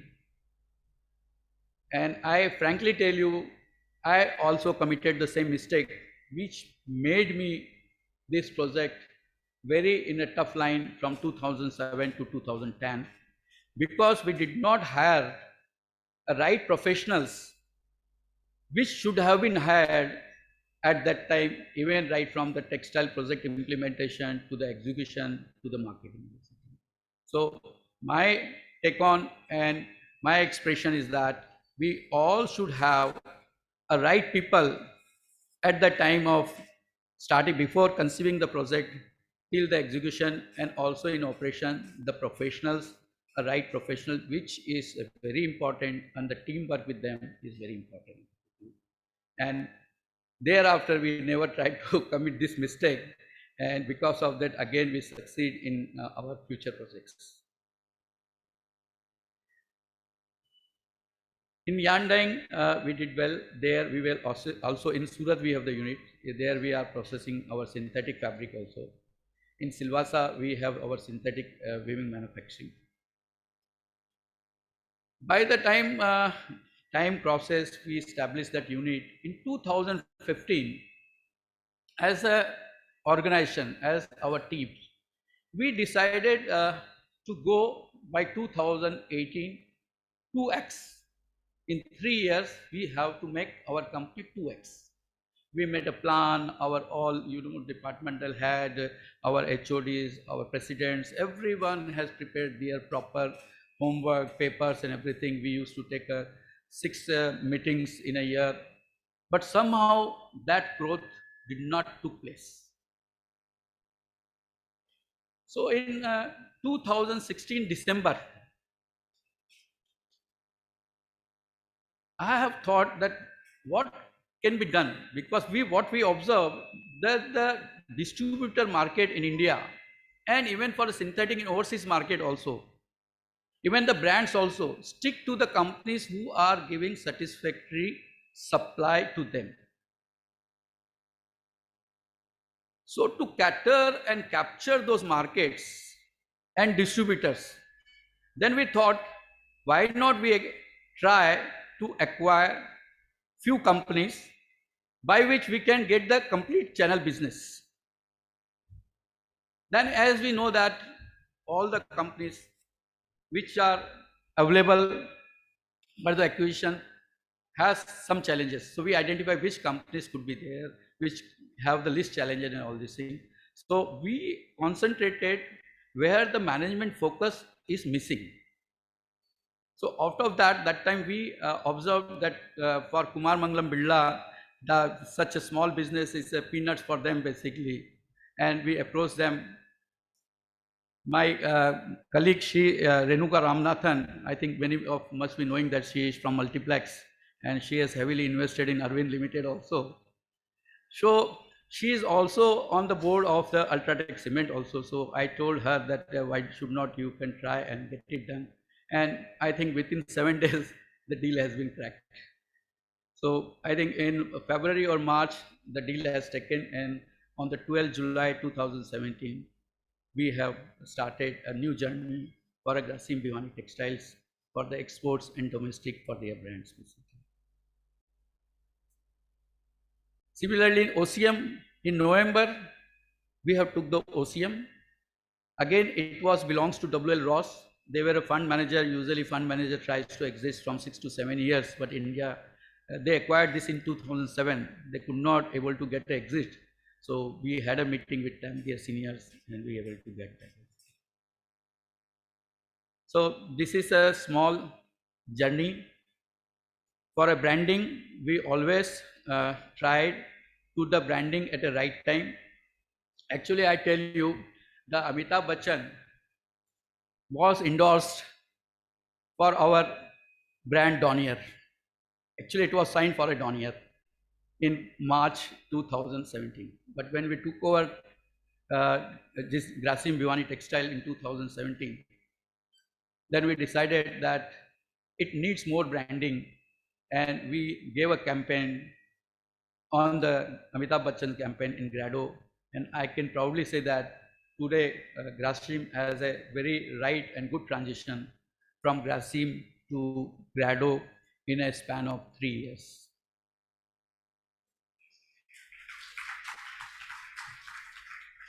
Regarding expansion, future plans, we all tell in Hindi, हम industrial share की सवारी करते हैं.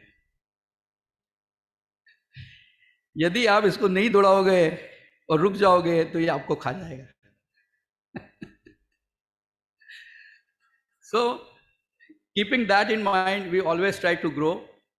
We also applied for the PLI scheme, and I'm proud to say that we are also one of the selective member in PLI scheme.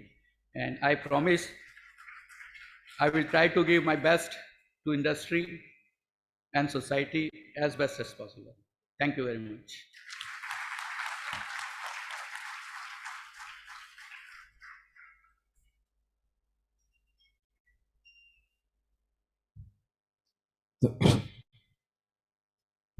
Thank you, Agarwal ji. Really a very nice speech you have given. As per the decision of the organizing committee, I am supposed to, ask you one or two questions about the life of Donier. And I would like to ask you that when the textile industry was passing through one of the worst times, Donier decided to acquire Grasim, OCM, and lastly Mayur. What was your strategy behind that? Though you have said some part of it, but still focusing on this particular subject, what was your strategy for acquiring these three iconic brands? And would you say honestly that it was the correct decision? देखिए, हम अगर बात करें textile में, textile का इतना बड़ा business है कि हम यहाँ पे जितने भी लोग बैठे हैं ना, सब उसके एक बूंद के समान हैं. तो टेक्सटाइल में काम बढ़ाना कोई बड़ी बात नहीं है. उसको परफेक्शन के साथ में, उसको डेडिकेशन के साथ में, उसकी फाइन ट्यूनिंग के साथ में उसको चलाना सबसे इम्पोर्टेंट है. हम लोगों ने जब लिया तो उसके पहले हमने हमारी स्ट्रेंथ को असेस किया कि कैन वी डू दैट, और हमको ऐसा लगा कि yes we can do, and that is the reason we acquired to increase our share in the market. And I tell you one thing, सबका ये था कि भाई आप भिवानी जा रहे हैं, अमृतसर जा रहे हैं, आप उसके पहले गुजरात में फैक्ट्री चलाते थे, उनके कल्चर्स अलग है, उनकी थॉट प्रोसेस अलग है. I tell you, yes, I agreed with that, but we have taken the strength of those states, their people's mind, and also we rectify the weakness of their minds. And I can proudly say that all companies are today profit making and respectable in the market. One more question I would like to ask, that there has been a lot of discussion today on suggestions and requests to Honorable Minister. Hypothetically, if you are requested by the PMO to give one or two suggestions about the textile policy, what would be your suggestions the government should do? Darshana ma'am को मैं attention चाहूँगा. दर्शना ma'am, ऐसा है कि हम सब बात कर, हम दुनिया भर की सब्सिडीज़ देते हैं, हम दुनिया भर के वर्करों के लिए स्किल डेवलपमेंट प्रोग्राम चलाते हैं. चिड़ीपाल जी ने काफ़ी अच्छा उसका एक्सप्रेशन भी दिया था, बट हम एक बहुत बड़ी चीज़ मिस कर रहे हैं. और मुझे ऐसा लगता है कि कोई भी बड़ा इंडस्ट्रीज या इवन छोटा इंडस्ट्रीज के वो बस की बात नहीं है. वो है हमारे को प्रोडक्ट डेवलपमेंट सेंटर्स.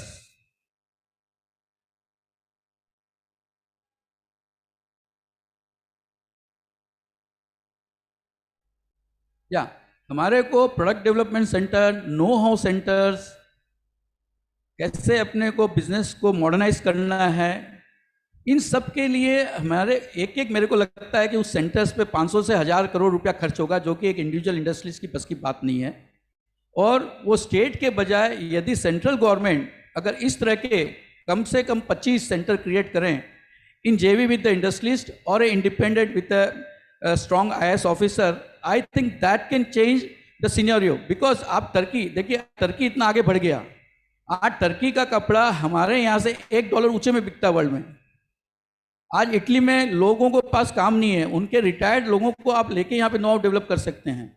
हमें क्या बुराई है अगर हम किसी की अच्छी चीज़ लेके यहाँ पे अगर सीखे, तो हमारे पास में आज के तारीख में मशीनरी अच्छी है, टेक्नोलॉजी अच्छी है, वर्कर्स हमारे मेहनती है, केवल हम मिसिंग है तो नो हाउ में।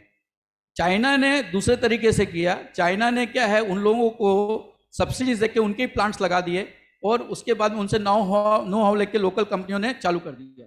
अगर हमारे यहाँ पे अगर वो नहीं होता है तो कम से कम हमारे यहाँ पे लोग काफ़ी इंटरप्राइजिंग है, लेकिन ये कोई भी इंडस्ट्रिस्ट है अपने लेवल पे नहीं कर सकता, और करता है तो उसको सिक्रेसी समझ के खुद के पास रखता है। So I believe this is the one very very important. And secondly I believe that आज की तारीख में हम सब बात करते हैं कि भाई अपरेल्स का बिजनेस बढ़ना चाहिए, गारमेंट मैन्युफैक्चरिंग बढ़नी चाहिए, बट वो कैसे बढ़ेगी? क्या वो कॉटेज इंडस्ट्री से बढ़े? आई एम सॉरी टू से, बट क्या कॉटेज इंडस्ट्री से बढ़ेगी? क्या वो 25 मशीन लगाने वाले से बढ़ेगी? आपने गुजरात में बहुत अच्छी स्कीम दी, करने का अर्थ है इतने अच्छे इंसेंटिव्स दिए, मैं ये बोल रहा हूँ आप उन इंसेंटिव्स को थोड़ा कम कर दीजिए, लेकिन आप एक लेबर रिफॉर्म, वो इंडस्ट्री के लिए बहुत जरूरी है। आज कोई भी आदमी इंडस्ट्री 5000 वर्कर रखने के लिए सोचती है, वो डरती है कि कल उठा के कुछ हो जाए उसको कैसे संभालेगा। I believe this is need to be address as early as, और हमारे लिए गारमेंट मैन्युफैक्चरिंग के थ्रू काफ़ी बड़ा एम्प्लॉयमेंट मिलेगा। सेकेंडली हमारी वैल्यू चेन बढ़ेगी, और आप सोचिए कि जो कपड़ा 100 रुपये में बिकता है वही गारमेंट 200 रुपये में बिकता है, तो आपका एक्सपोर्ट इमीडिएटली डबल हो सकता है। These are the two my thought process which I can share with. Thank you very much. I would request the next speaker to please come on stage. Thank you very much. Thank you, Mr. Agarwal. Thank you, sir, for sharing your inspiring journey. Means a lot. Now, ladies and gentlemen, get ready. As with a round of applause, may I request you all to please welcome Shri Punit Lalbhai, the Executive Director of Arvind Limited. May I request Shri Rahul Shah, Co-Chairman Textile Task Force GCCI, please come and join Punit sir. And before we start the session, may I request Shri Priyesh Shah, Shri Sandeep Shah to kindly present the memento.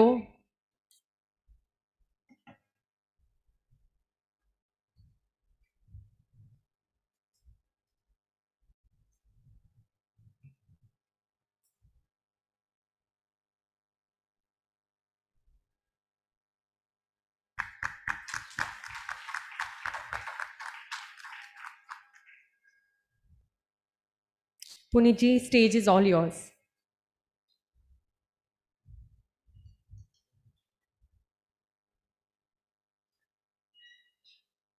आदरणीय दर्शनाबेन,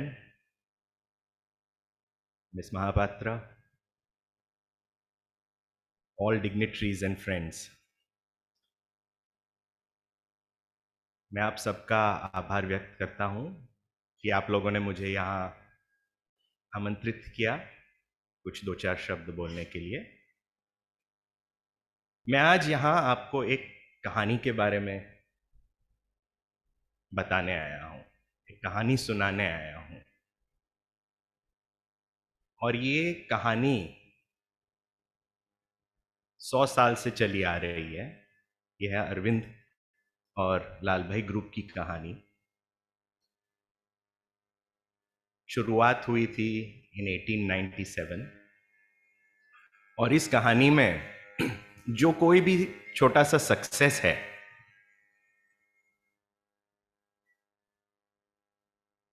वो मेरे पहले जो आए हैं उनकी vision और उनके परिश्रम की वजह से हैं। तो इस कहानी में मैं तो एक छोटा सा गेस्ट अपीयरेंस ही अभी तक कर चुका हूं, लेकिन ये सिर्फ सक्सेस की कहानी नहीं है, ये संघर्ष की कहानी है, ये परिश्रम की कहानी है, बहुत बड़े उतार और चढ़ाव दोनों की कहानी है। और इसमें तरह तरह के कैरेक्टर्स ने इस कहानी को इंटरेस्टिंग बनाया है, उसके बारे में मैं भी कुछ आपसे शेयर करूंगा। लेकिन ये कहानी मेरे लिए क्या है? मेरे लिए ये कहानी एक प्रेम कहानी है, क्योंकि बिजनेस में profit is extremely important, because profit keeps the wheels going round. Growth is important, जैसे कि अग्रवाल साहब ने अभी बताया, it's like riding the tiger, without growth there is decay. लेकिन ये प्रेम कहानी इसलिए है क्योंकि ये मेरी जिंदगी का सबसे इंपॉर्टेंट पार्ट है, और ये कहानी के जो सक्सेस फैक्टर्स हैं उसके पीछे जो वैल्यूज हैं, business as a vehicle for social good, और जो माहौल इस फिलॉसफी ने क्रिएट किया है, वो उससे प्रेम लगाव जो है उसकी कहानी है। आप में से सब लोग अपने अपने बिजनेस में सुबह से शाम जो अपने वेकिंग आवर्स हैं और अपने कुछ स्लीपिंग आवर्स भी बिजनेस के साथ ही बिताते हैं। तो ये प्रेम कहानी होना जरूरी है, क्योंकि तभी आपकी पूरी क्षमता, आपकी पूरी ताकत, आपकी पूरी जान, you can only give your life to something you love, and so we must all love our business, and I pray to God that for all of you, your business becomes your prem kahani. So to begin my prem kahani, next slide please. कहानी शुरू हुई थी in 1897. Arvind was established in 1931. लेकिन जो सरसपुर और Raipur mills हैं, वो लाल भाई ग्रुप के फर्स्ट 2 मिल्स थी, वो 1897 में एस्टैब्लिश हुई थी, और 1897 से लेके मिड 80s तक ये एक वन वे सफर रहा। बीच बीच में थोड़े बम्प्स आए थे, वॉर्स आई थी, 2 वर्ल्ड वॉर्स आई थी, लेकिन प्रगति कुछ ऐसे हुई थी। उस वक्त ये फिलॉसफी थी कि business should be a vehicle for social good. तो बहुत सारे एंटरप्रेन्योर्स स्वदेशी मूवमेंट के पार्ट बन के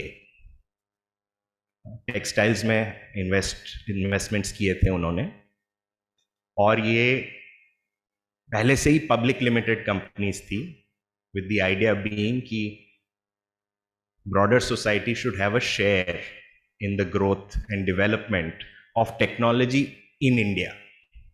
उस फिलॉसफी से लाल भाई ग्रुप ने टेक्सटाइल्स में इन्वेस्टमेंट किया था। लेकिन 1980s में एक बहुत कड़ी परीक्षा आई। पावरलूम सेक्टर था जो बहुत तेजी से बढ़ने लगा, और हमारे जो कॉस्ट स्ट्रक्चर्स थे कंपोजिट मिल्स के, वो कॉस्ट स्ट्रक्चर्स हम कंपीट नहीं कर पाए। तो अहमदाबाद जो मैनचेस्टर ऑफ द ईस्ट के खिताब से जाना जाया करता था, उसमें 80+ में कंपोजिट मिल्स थी। आज उस 80+ कंपोजिट मिल्स में से सिर्फ उस वक्त की जो 80 थी, उसमें से सिर्फ एक आज जिंदा है, और उसका नतीजा था एक बहुत बड़ा रिस्क और एक बहुत बड़ा कॉल। Next slide please. वो कॉल था डेनिम में इन्वेस्टमेंट, और जो डेनिम का टेक ऑफ हुआ है, यहाँ बहुत सारे लोग बैठे हुए हैं जो आज अहमदाबाद को denim capital of the world बना चुके हैं, लेकिन ये सफ़र मिड 80s में अरविंद से शुरू हुआ था, जब हमने डिसीजन लिया कि हमारे पास दो चॉइसेस हैं, धीरे धीरे मरना या एक बड़ी छलांग लगा के कुछ नया करना, और उस प्रोसेस में शायद मरना या शायद तरना। और इसमें बहुत सारे हमारे टेक्निकल डॉक्टर रॉय थे, मेरे पिताश्री थे, उनकी क्रेडिट से ये बिजनेस बहुत सक्सेसफुल हो गया, और हम मरने के वर्ड से सीधा नंबर 3 इन द वर्ल्ड हो गए। और इतना सक्सेस मिला और इतने खिताब मिले कि उसके साथ साथ कुछ अभिमान भी आ गया, और जब थोड़ा सा भी अभिमान आ जाता है, नेक्स्ट स्लाइड प्लीज, तब मुसीबत दूर नहीं होती है।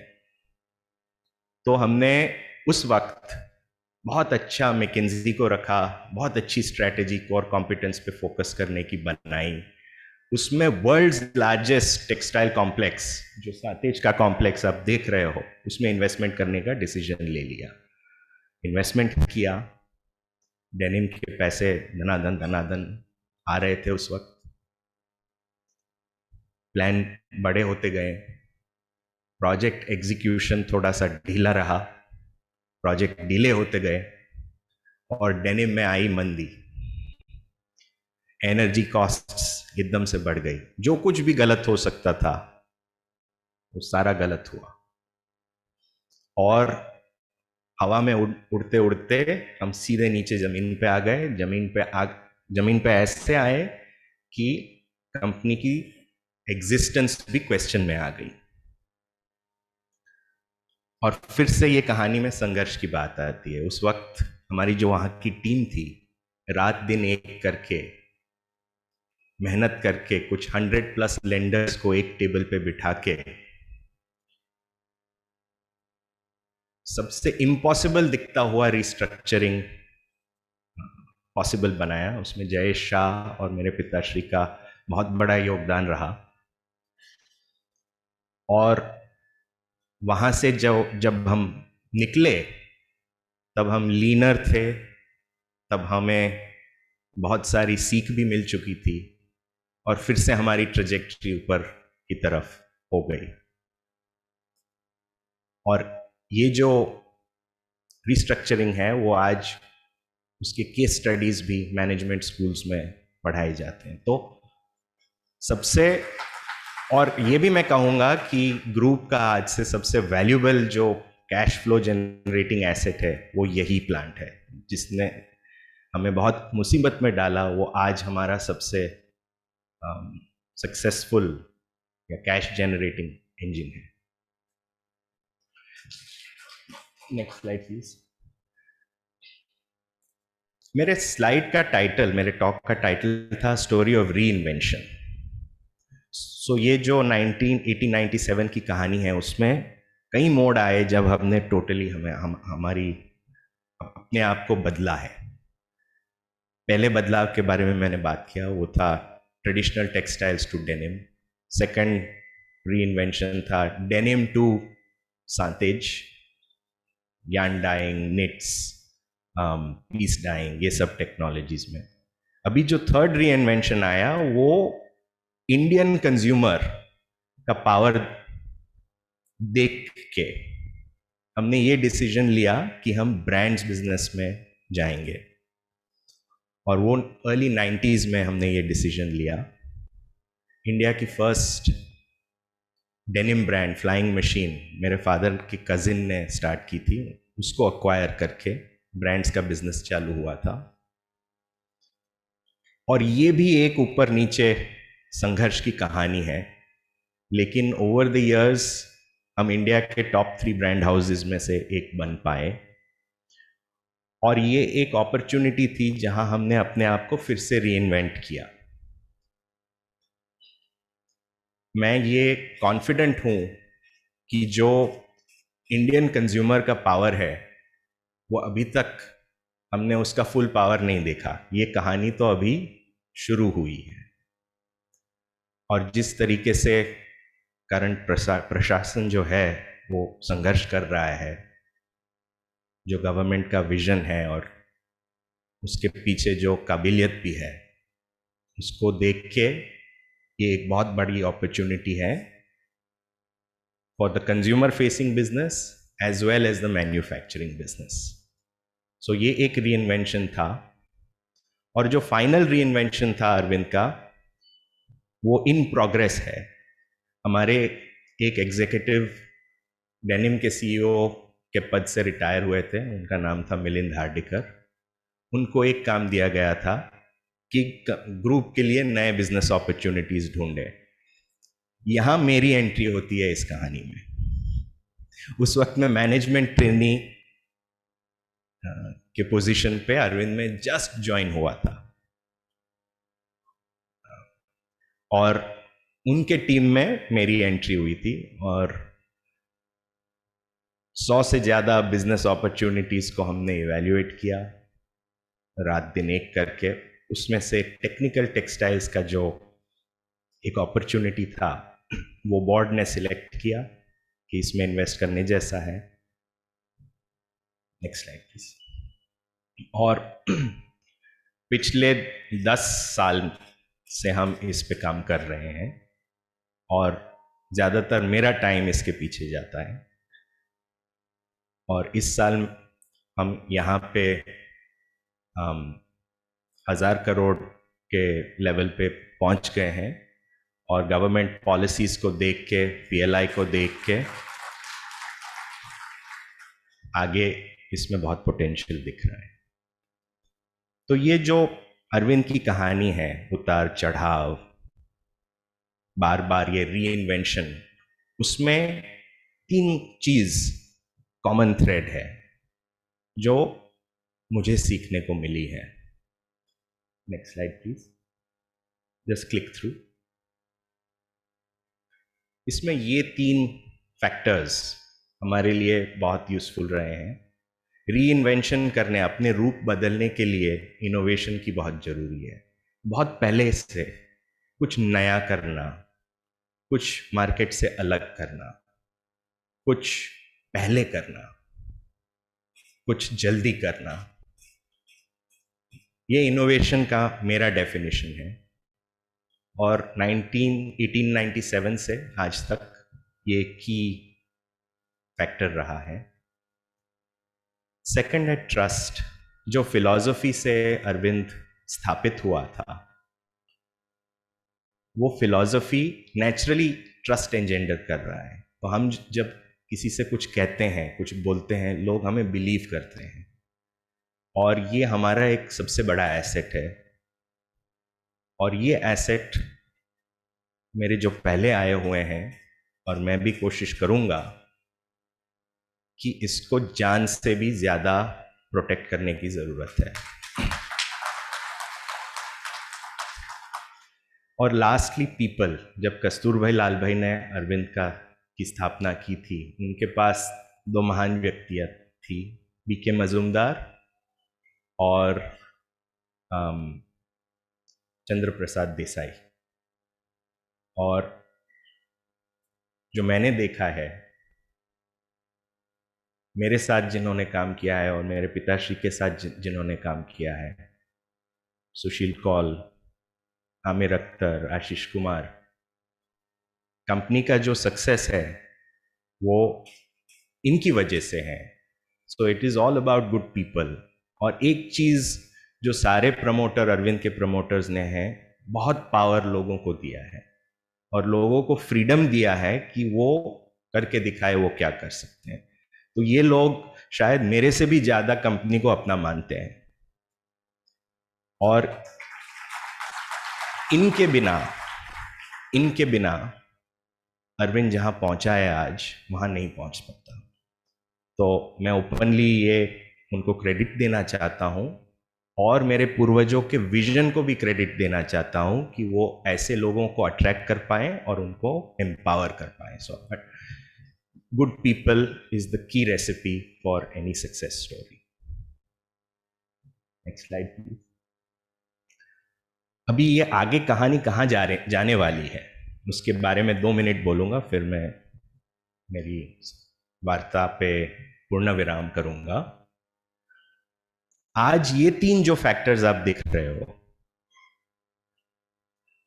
जो आज लोग ज्यादातर अटेंशन नहीं दे रहे हैं, वर्ल्ड आज बदलने जा रहा है।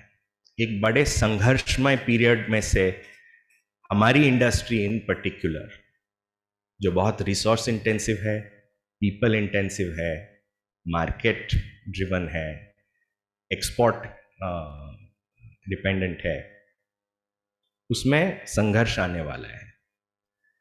आज ग्लोबल वार्मिंग की वजह से पूरे वर्ल्ड को खतरा है, और जो मार्केट चेंज होगा तब एनर्जी कंजर्वेशन, तब पोल्यूशन कंट्रोल, ये सब चीज तो हाइजीन बन चुका है। वर्ल्ड में जो लोग सोच रहे हैं उस इससे कहीं आगे है।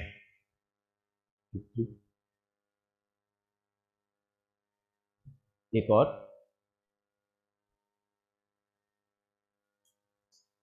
Next phase of textile growth का राजा कौन होने वाला है? फार्मर होने वाला है। अगर आपका आज आप मैपिंग करो टेक्सटाइल वैल्यू चेन का, सबसे ज्यादा कार्बन एमिशन कहाँ होता है? फार्मिंग में होता है। आज सबसे कम प्रोडक्टिविटी कहाँ है? Indian farming, Indian cotton growing में है। तो सबसे बड़ा जो अपॉर्चुनिटी है हमारे सामने, फार्मर को एम्पावर करना और अपने रॉ मटेरियल को sustainable banana.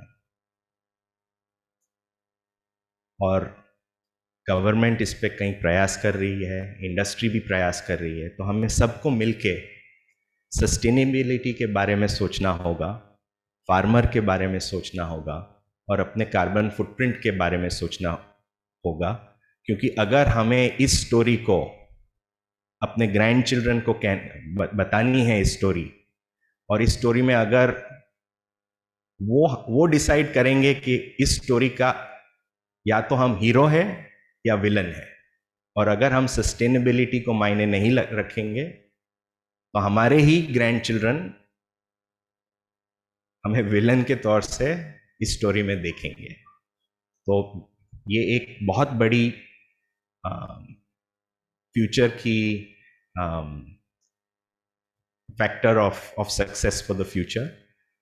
Quickly, the other 2 factors are, एक और क्लिक करिए प्लीज।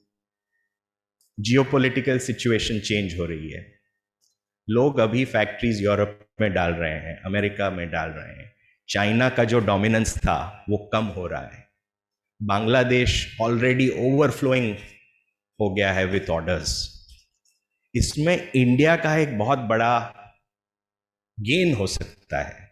और जिस तरीके से हमारी गवर्नमेंट FTAs पे काम कर रही है, लेबर रिफॉर्म्स पे काम कर रही है, PLI, तरह तरह के मैन्युफैक्चरिंग और मेक इन इंडिया के जो प्रोग्राम्स आ रहे हैं, ये चेंजिंग जियोपॉलिटिक्स हमारे लिए एक बहुत बड़ा सक्सेस फैक्टर हो सकता है। और हमें सबको सोचना चाहिए कि इस मोड, इस इंस्टेंट इन टाइम का एडवांटेज कैसे लिया, क्योंकि ऐसा समय बार बार नहीं आएगा।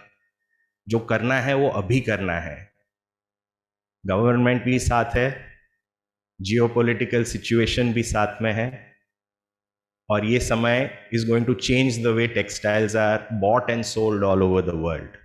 सो let us strike while the iron is hot. The final thing,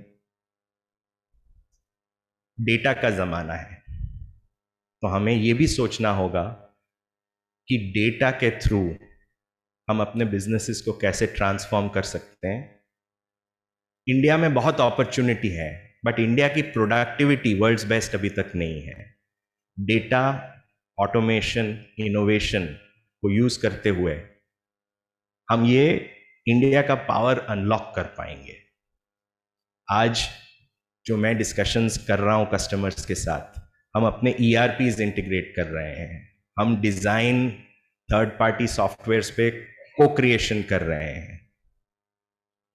और जो इनोवेशन इस डायमेंशन पे आ रहा है वो बहुत फास्ट आ रहा है, और हमें इन द टेक्सटाइल फील्ड इसको अच्छी तरह से देखना चाहिए, इसको परखना चाहिए, और हमारे बिजनेस को ये फायदा कैसे दे सकता है उसके बारे में सोचना चाहिए। तो ये थी 3 फ्यूचर ट्रेंड्स जो मेरे हिसाब से हर एक टेक्सटाइल एंटरप्रेन्योर को देखनी चाहिए। और मैं लास्टली ये कहना चाहूँगा कि opportunity for the next 10 years ये इंडिया का ज़माना होगा, और टेक्सटाइल इंडस्ट्री जो सबसे ज़्यादा जॉब्स क्रिएट कर सकता है उसको फ्रंट फुट पे बैटिंग करके भारत का झंडा लहराते हुए आगे बढ़ना है। जय Hind.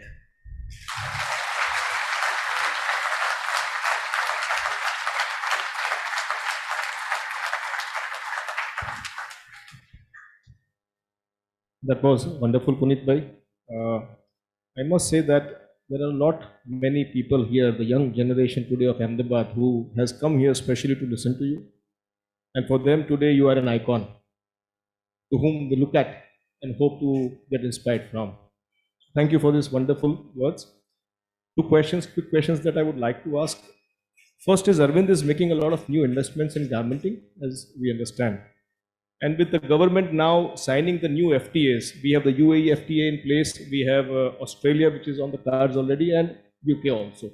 Do you think this new FTAs with Australia, UK will have the potential to increase garment exports from India, which otherwise have not been growing at a good number, exponentially? And do you believe that India has a future in garment exports going forward? I think the answer to that question is yes and yes. Perfect. That's the short answer. And to the point. I think, it is important to understand that, we have not grown to our potential in garmenting. And we as an industry always like to blame the government. I think there's a lot that we have to do to make India a garmenting hub, work on productivity, work on innovation, bring in technology, some of the things that I've been talking about. So there's a whole industry part to it. Yes, it is true that some of our neighboring countries enjoy cost advantages because of FTAs, but I think the pace at which the government is working is very good. And I think if these FTAs are pulled off, which I'm sure they will be, it will add to what the industry has to contribute. So there's a government part, there's an industry part, and when both of them come together, I think the future is extremely bright. Whenever I'm having a conversation with buyers, they all want to source from India. The world is moving towards full package. Very few people want to buy yarn from a separate place, fabric from a separate place, garment from a separate place. They don't even want to have any supply chain teams. A lot of brands are saying, you build the team, you have the designers, you show me the finished product, you tell me what is the future of this industry. I want to focus on my customer, I want to focus on my distribution, you do everything else. And that's a big opportunity for us. So garmenting has to grow. So દર્શનાબેન, આપણે Australia અને UK પછી બીજા બી એફટીએસ માટે મહેનત કરીએ એવું પુનિતભાઈ કહી રહ્યા છે. Okay, so second quick question. When we look at garment brands all over the world, we look at Gap, Zara, Uniqlo, or any of the top 10 garment brands. None of them have their own manufacturing capabilities backward. And we look at good textile companies in India who have integrated textile manufacturing capabilities. They do not have world-class garment brands. Is the business of textile manufacturing different from making a world-class brand? Is there a differentiation between textile manufacturing and branding? How do you see this?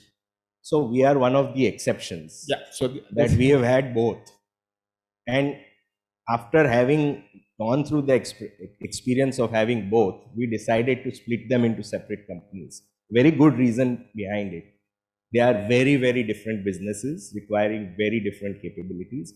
One is, of course, manufacturing, where efficiency, innovation, technology, all that is, it's got the DNA of of a manufacturing company. The other is a consumer facing business. It's a distribution company. Yes, there may be small manufacturing associated with it, or there may be warehousing.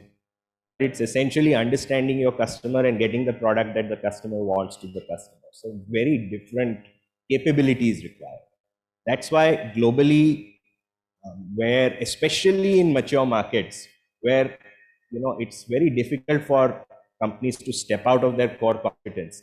In emerging markets, just having scale and central services is enough for diversification. But in mature markets, diversification is very difficult.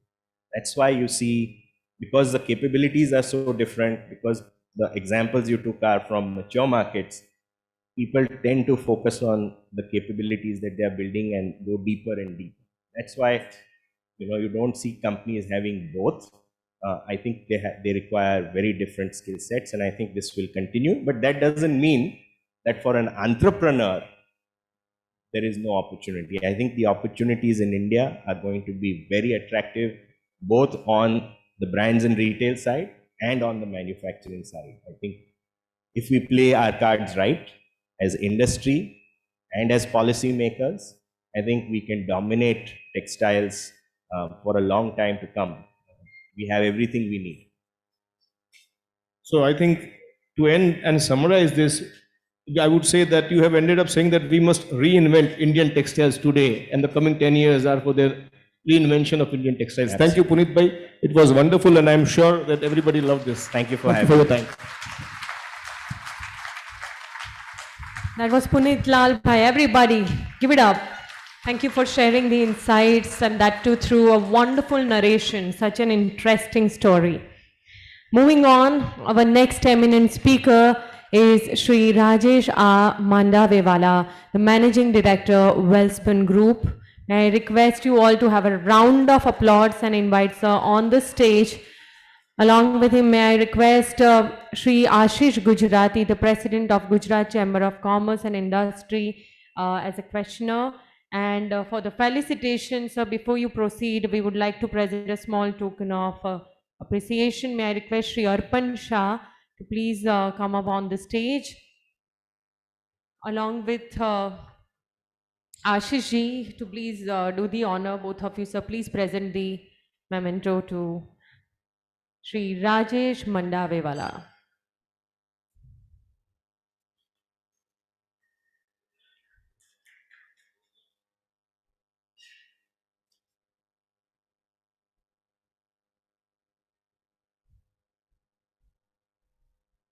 We are eagerly waiting to hear one more success journey. Ladies and gentlemen, let's hear it from the man himself. Over to you, sir.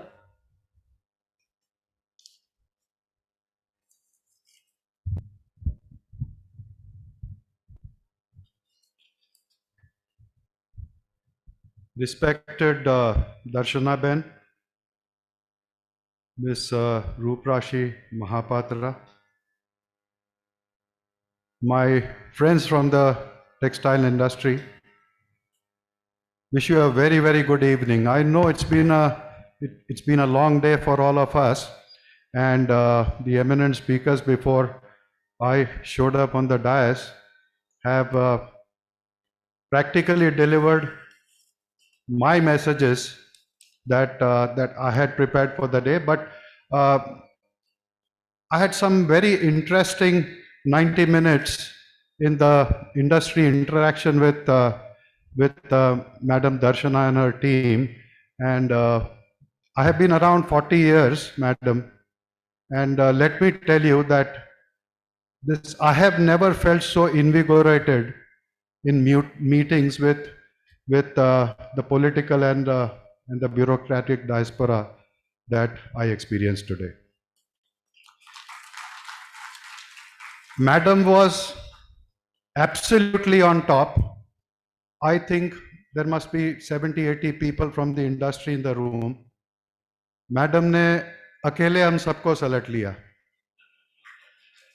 Madam के पास हर चीज का जवाब था और madam fully prepared थी.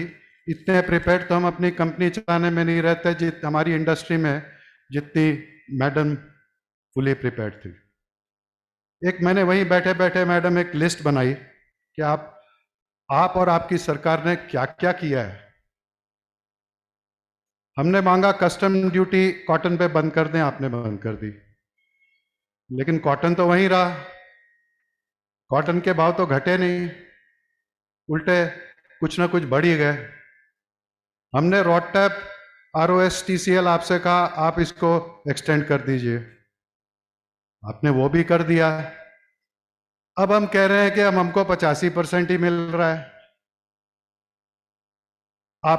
हमने कहा investment के इंसेंटिव्स कंटिन्यू करिए, आपने हमको PLI की स्कीम दी, आपने पहले 8F दिया जिसमें हजारों करोड़ हमारी इंडस्ट्री को बांटे, और अब आपने PLI स्कीम इंट्रोड्यूस की। इंडस्ट्री का रिस्पांस थोड़ा सा ल्यूकवार्म रहा, अभी तो ये बात पूरी नहीं हुई, उसके पहले आपकी PLI 2 और 3 की चर्चा शुरू हो गई। इंडस्ट्री ने FTA मांगे, आपने UAE डिलीवर कर दिया, ऑस्ट्रेलिया डिलीवर कर दिया, UK की बात चल रही है, ऑस्ट्रेलिया की बात चल रही है, बाकी के भी मेरे को पूरा कॉन्फिडेंस है कि आप और आपकी सरकार बाकी के भी सारे FTS जहां होने चाहिए वहां पे इनिशिएटिव लेंगे। TUF की स्कीम खत्म हो गई, अभी खत्म नहीं हुई, उसकी पहले TTDS की चर्चा शुरू हो गई। आज मैडम ने ये कहा कि उसके ऊपर जोरों शोरों से काम चल रहा है, और उसमें कोशिश करेंगे कि कोई ब्लैकआउट पीरियड नहीं रहे। Integrated textile parks, anti dumping duty BIS में जहां इंडस्ट्री को सपोर्ट चाहिए वहां पे मिल रहा है। आगे के लिए भी फ्यूचर के इनिशिएटिव जैसे TTDS मैंने कहा, PLI 2 और भी काफी स्कीम्स की तरफ सरकार का ध्यान है। भाइयों, मैं आपको पूछ रहा हूं कि सब कुछ सरकार करेगी तो हम क्या करेंगे? हम लोगों का, हम इंडस्ट्री हमारी है, मुनाफा हमको मिल रहा है, तो सभी कुछ अगर हम कहेंगे कि हमारे सारे ही प्रॉब्लम सरकार के प्रॉब्लम है, तो I believe that we are running away from our responsibility. इसी फिलॉसफी को लेके हमने वेल्सपन इंडिया कंपनी जो आज है, मैं नहीं मानता कि हम सक्सेसफुल हैं। हमने अभी एक इनिंग खेली है, अभी हमारे को दूसरी इनिंग खेलना बाकी है, लेकिन इसी फिलॉसफी के साथ हमने इस बिजनेस को शुरू किया।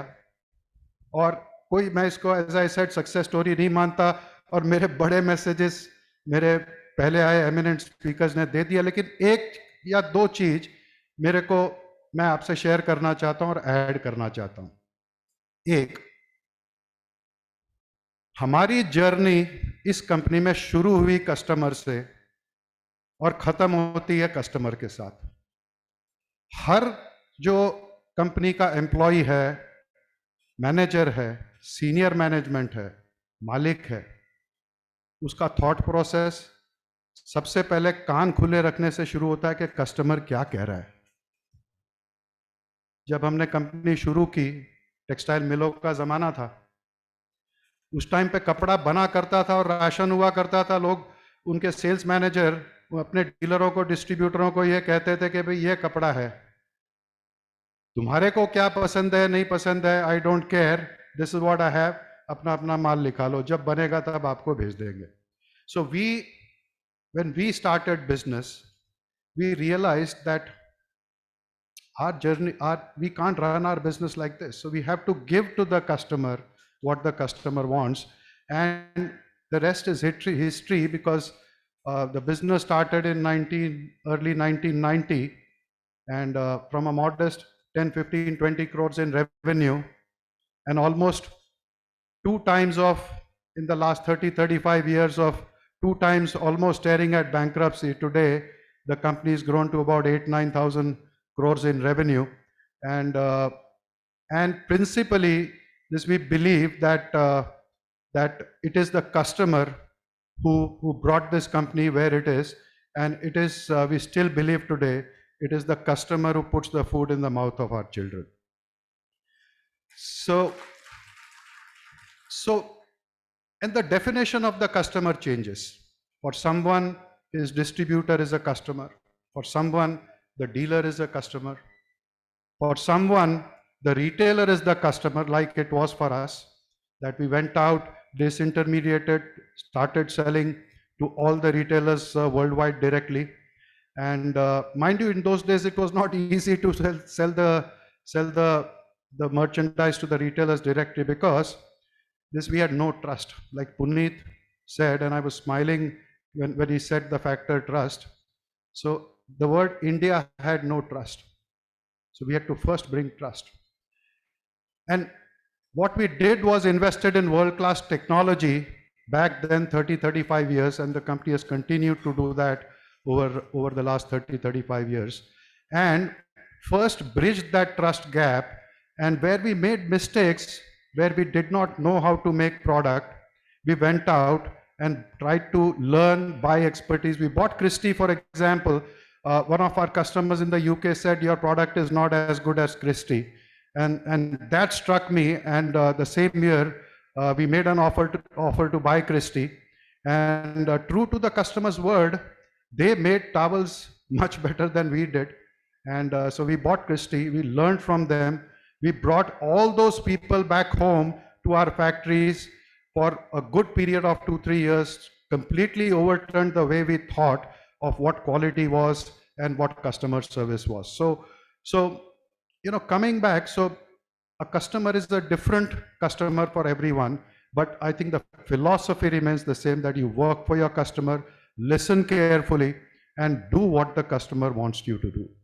Our customer said, look, we have 200,000 SKUs in our assortment. Now we can't be an expert for every single thing that we sell. You become the expert for us. Put a team of people in place in America, in Europe, learned what our customer's customer was thinking, which was the actual consumer, and started doing market research and get the pulse of what our customer's customer wanted from our customer, which was the retailer. And to a point where today, most of our customers, I would say half our customers actually, they don't write orders to us. We write our own orders, and we manage what we have to make, what we have to ship to them, what they should buy, how much they should buy, what should go to which one of their DCs, which one of their warehouses. So, coming back to the word trust, we learned how to manage our customers' business and make them more profitable. Look, if your customer is profitable, you will be profitable. If your customer is growing, you will grow your business. So, for us, our journey was to service the customer, understand the customer, and do what they wanted. And it continues to remain that. Puneet made another very important, I think, futuristic point about the digital age, digitization, data, integration. He's actually talking about the future consumer. He's talking about today's consumer. And I believe COVID has accelerated the process to a point where I understand about 28-30% of the global textiles now in the Western markets get actually sold online. This new age customer, this new age consumer is very discerning. He or she also cares for the planet. They care the way you and I make the product and ship it out to them. They care if we are taking care of the planet. They care whether or not you are polluting. They care whether or not we are guzzling up resources like water, and whether or not our processes of manufacturing are going towards renewable, or we continue to guzzle coal, oil, and deplete the resources of the world.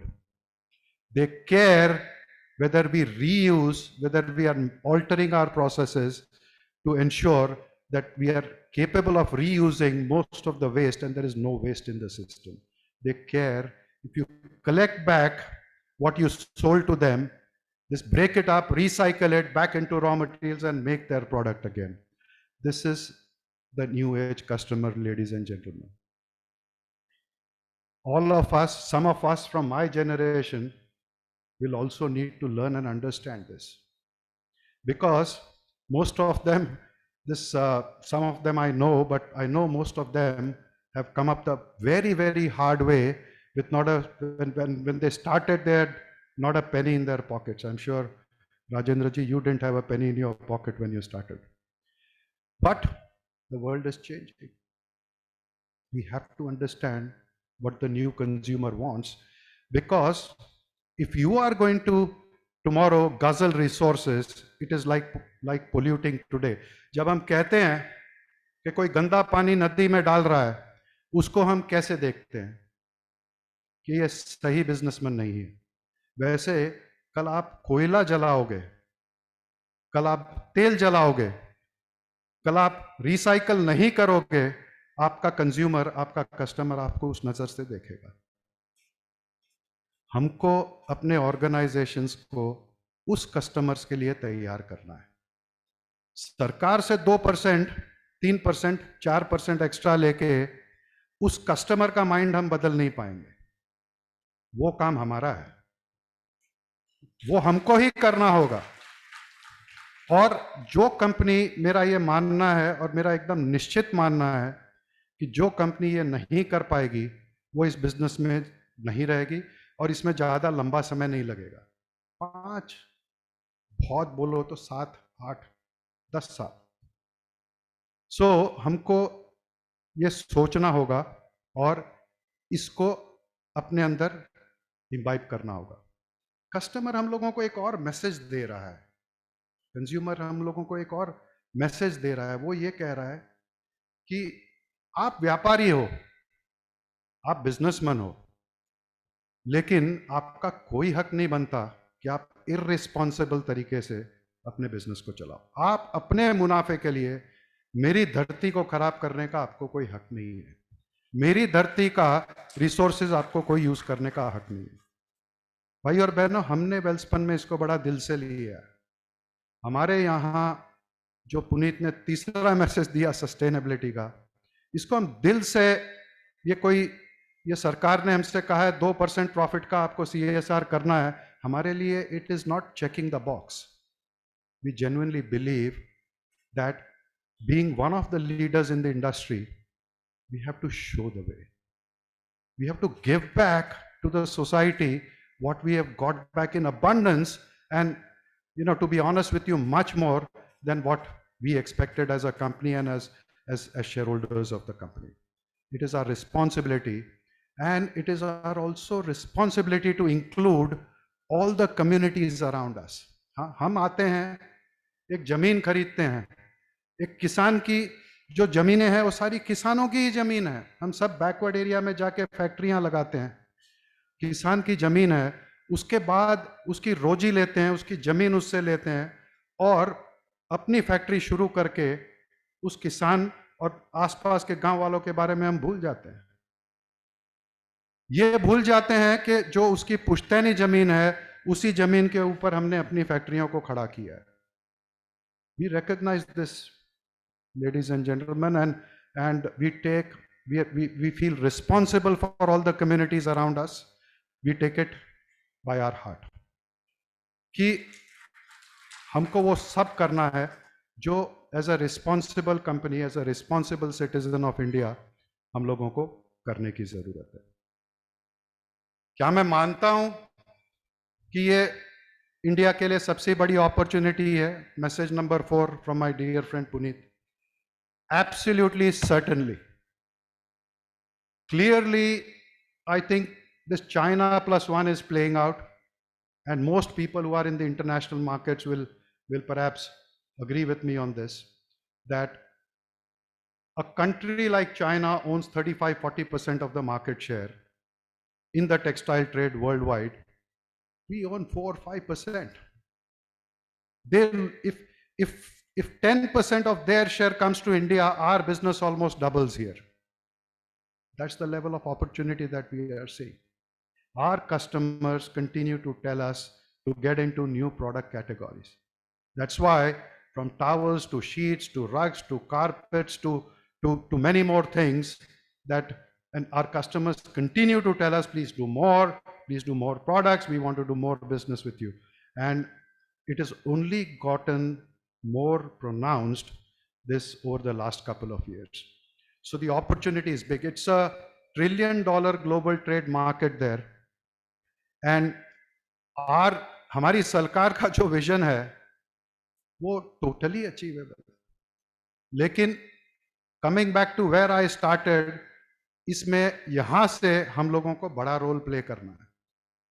सरकार ने हमको बहुत कुछ दिया है और बाकी जो हम मांग रहे हैं कोई चीज की मना ही नहीं है. मैं तो आज खुद देख के आया हूँ, 1.5-2 घंटे सुन के आया हूँ मैडम की बातें, और कोई चीज की मना ही नहीं है. सरकार हमारे से कंधा मिला के चल रही है. They are empowering us guys. We need to do our job. If we do our job, this journey from 40 to 100 will not take us much time, I can tell you, for exports. And irrespective of what, if we listen to the consumer, the domestic business will perhaps double, quadruple over the next 5, 7, 8 years. And the future is very bright for us. So thank you very much. I know it is very late. I have more speakers following me, but it was a pleasure speaking to all of you. Thank you.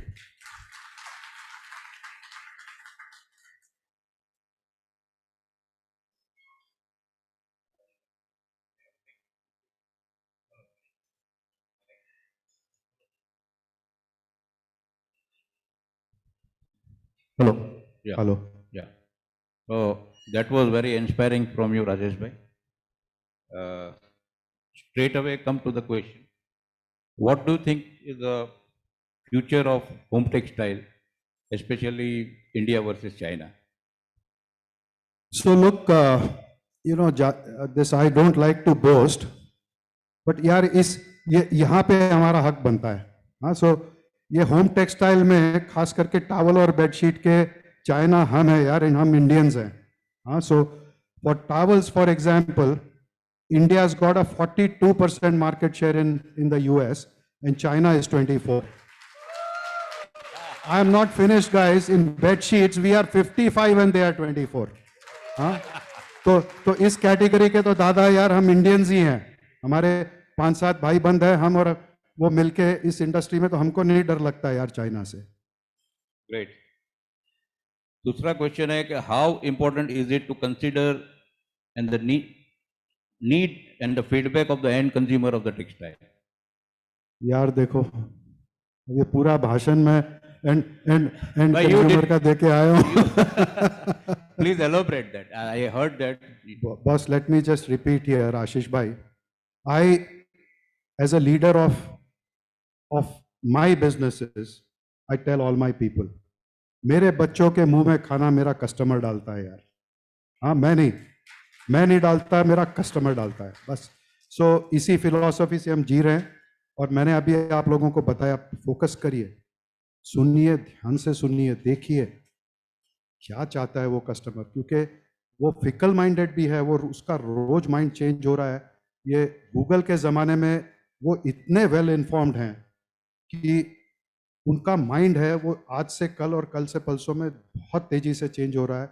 हम लोगों को बड़ी ध्यान से सुनना है इसके. So this the business has to start and finish at your customer. That's it.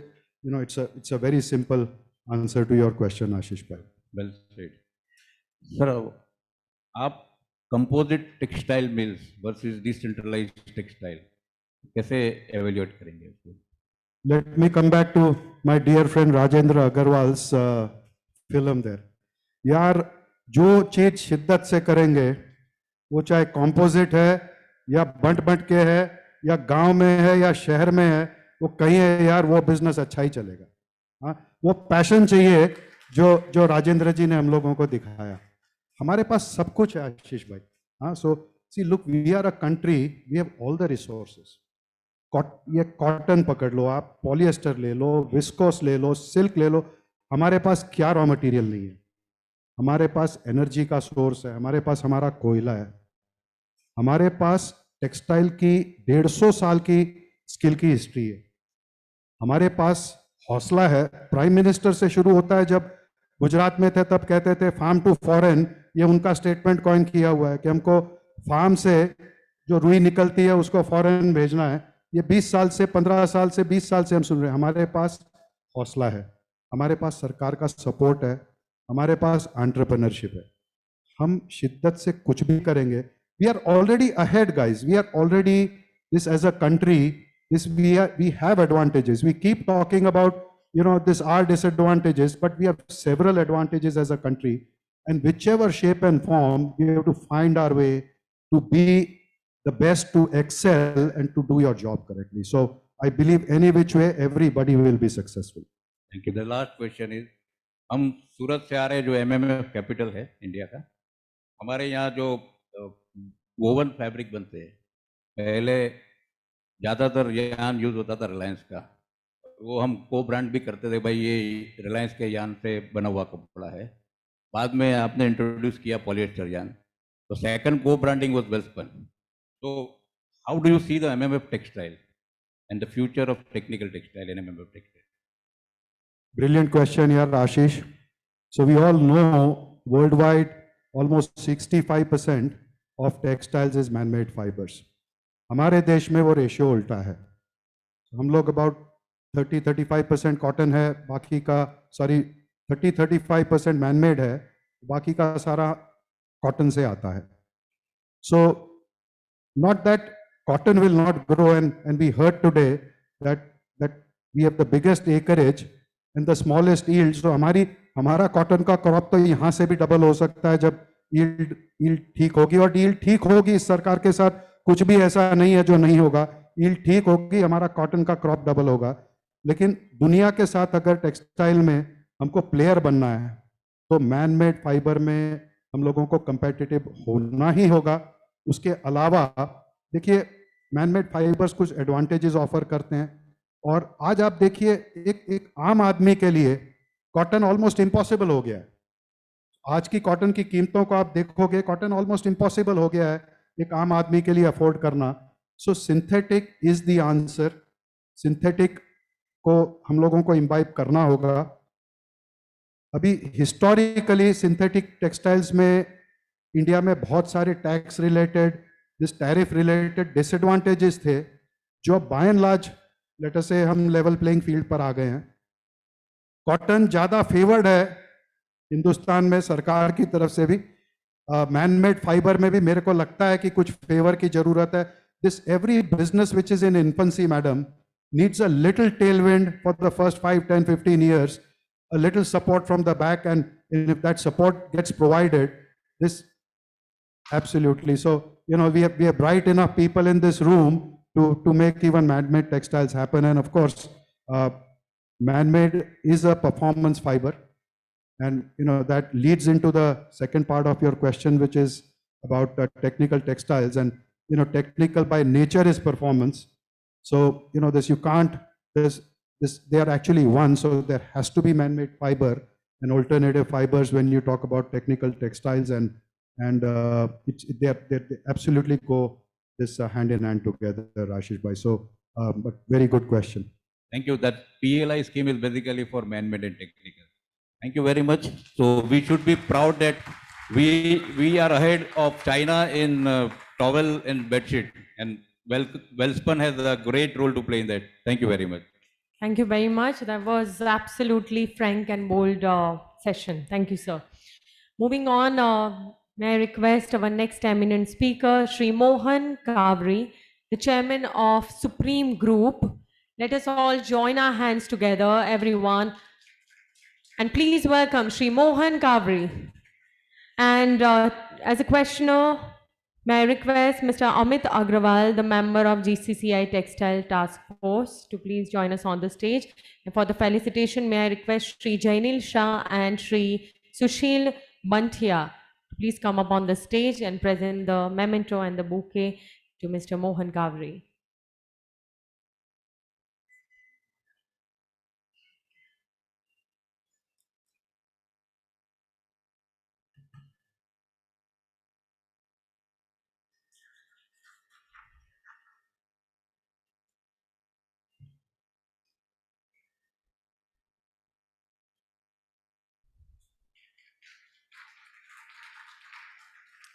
Over to you, sir.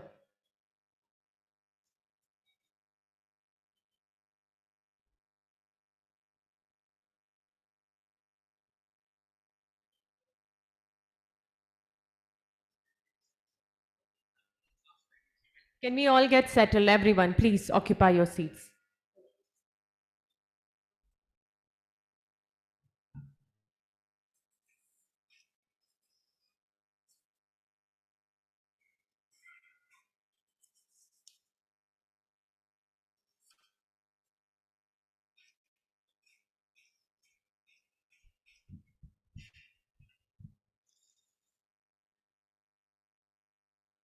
when I saw the list of speakers at today's event, I was wondering how I found a place in that list. Of course, there is a reason, because I represent an industry, a segment of the textile industry, which is in its absolute infancy. So within that, अंधों में काना राजा होता है. So everybody thinks that we have done something special. We have a long way to go. But before that, I would like to say something. This is the first time I have interacted, not directly, but heard our respected textile minister, Darshana Ben. I also heard Jagdish Bhai. And then we have our very own textile commissioner. They are all very competent and committed people.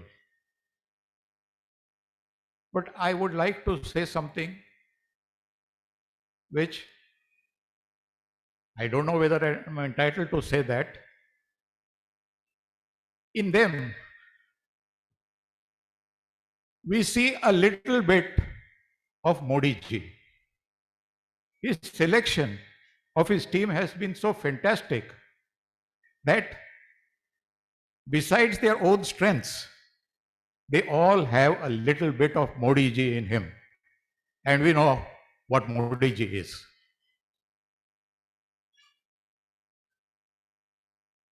मैं बीच बीच में कोशिश करूंगा थोड़ा हिंदी बात करने में, लेकिन मैं बंबई का हूं और लोग जानते हैं बंबई का हिंदी क्या है.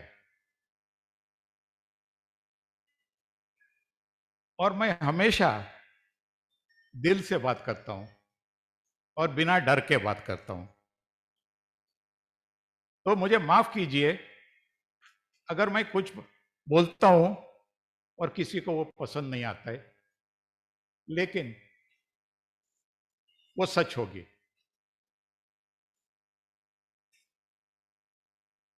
India has changed. The proof that it has changed is that I'm standing here and talking to you. Business is no longer a club of a privileged few. Money is still important, but it is no longer the key driver of business. Any person with knowledge and determination can enter business. But what has pleased me the maximum and encouraged me the maximum is that today it is possible to do business remaining honest. I think that is the biggest change that has come about.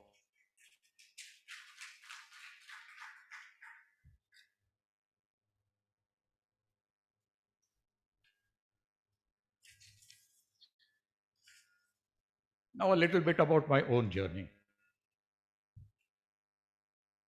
I graduated from IIT Bombay.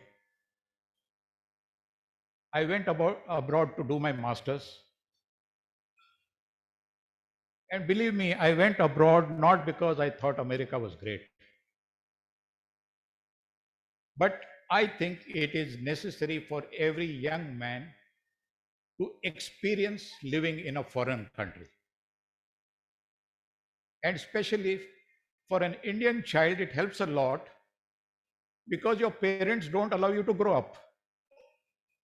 So only by going abroad, you can grow up. They are so protective. I did not work a single day in America. I came from a family which was totally non-business. The community is also totally non-business. Until about 40 years ago, 90% of my people were farmers. But in these 40 years, a transformation has taken place. And what transformed? That was education. I was very clear that I will return to India. I did not work a single day.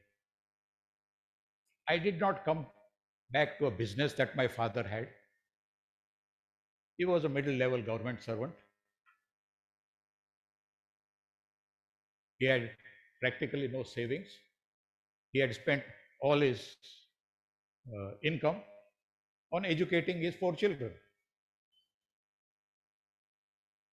But I was clear I was going to make a life and a career only in India. I started on a job of 750 rupees.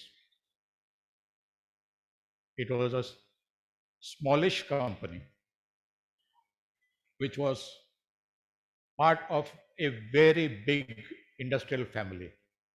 The family had a few years earlier split up. They were basically from the textile industry, but the portion that I joined, they were into the sugar. I was very lucky. I joined as somewhat, that was not the designation I was given, but like an executive assistant to the managing director. I remained there for 13 years. My job profile did not change in the 13 years.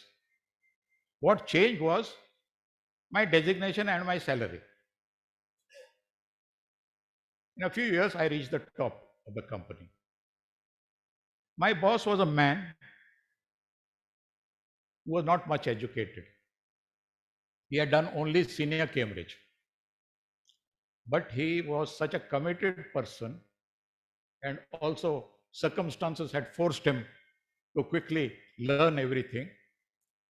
He knew every aspect of business. He could read an engineering drawing better than an engineer. I worked alongside with him. I learned every aspect of business.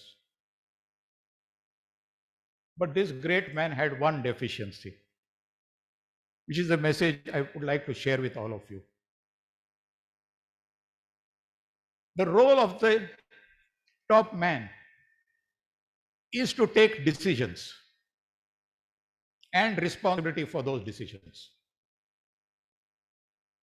My managing director felt that problems would solve themselves if you waited patiently. That was the downfall of the group that I worked for 13 years. I was at the top, the company would vanish. I needed the monthly salary. So I had to think of myself, my family. It's a very difficult process for an employee to win the respect and trust of a management. I had worked hard for it. I was not ready to do it once again. So the option left to me was job, not possible, start something of your own. Fortunately, in the previous company, the then company where I was working, I had got a little exposure to nonwovens and realized the potential of nonwovens. I did not realize what I was taking on. If I really knew the challenges, probably I would not have done it.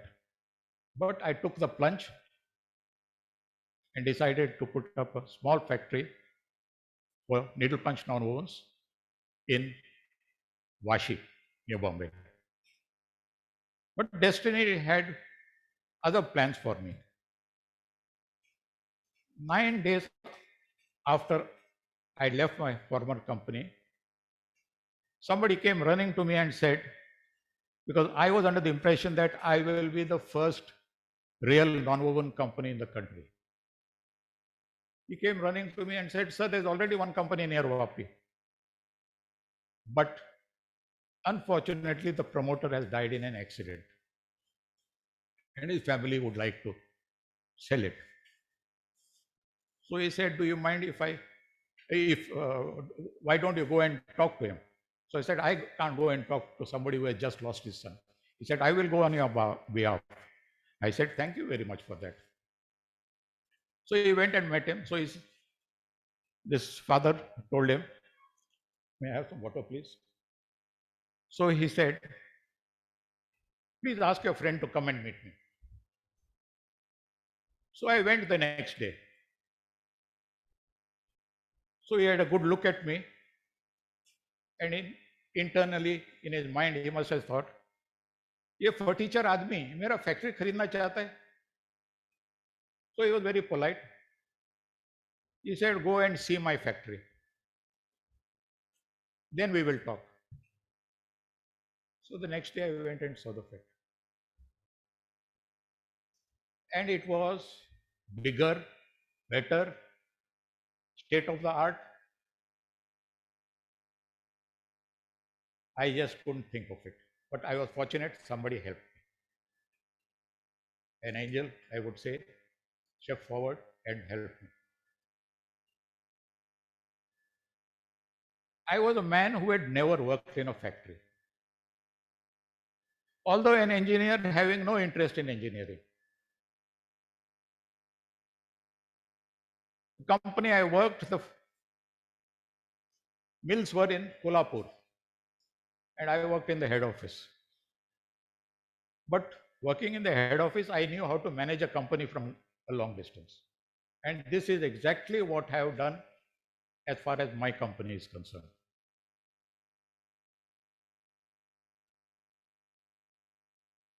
It has been a blessing that I did not involve myself in the actual working of the factory. Because promoters tend to think that they know everything and they want to micromanage. You have experts in your company. You can never know as much as they know. But it is our ego which makes us think that we know more than them. I did not do it. Our people were totally empowered. And when you empower people and you trust them, they deliver much more than you expect. You have to allow people to work. It's a simple 3 words, allow people work. But there is great depth in it. When you're constantly looking over the shoulder of somebody, he gets demotivated. You have to allow people to work, and there's a second part to it. You have to allow them to make honest mistakes. Anybody who works is going to make mistakes.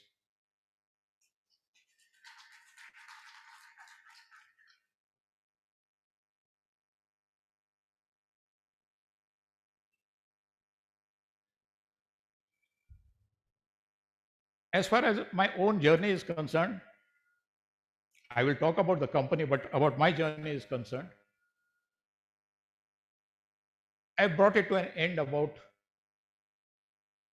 over 2 years ago, before COVID. Unlike earlier, at least 2 gentlemen, they spoke about the challenges they have faced. Despite being very good companies, they did face crisis. I don't know why, but until today, we have not faced any crisis. So, no, but I would be foolish. The problem could be just round the corner. And the problem would really be if I try to continue. If I continue, how will the company reinvent itself? When you're over 70, I think it is a little difficult to reinvent yourself. So, my son runs the company since the last 2.5 years. It's a professionally managed company, but as family companies go, or any enterprise for that matter, we have examples sitting right here. ultimately you require the involvement of the promoter family. It is very rarely that it is possible or desirable that the promoter family take a total backseat. Their presence definitely helps.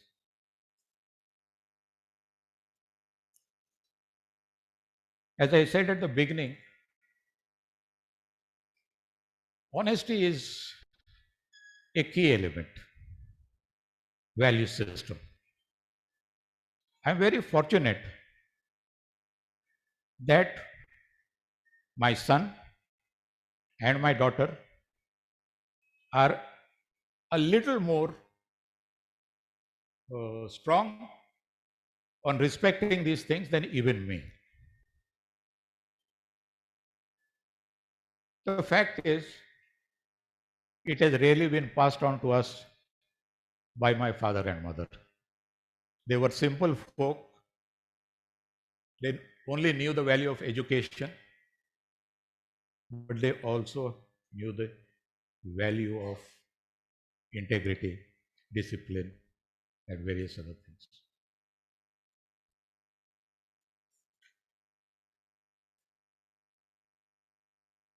We started with a small needle punching line.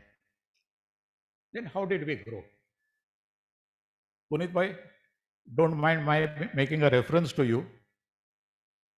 A giant like Arvind has taken 10 years with all their commitment and resources to reach 1,000 crore.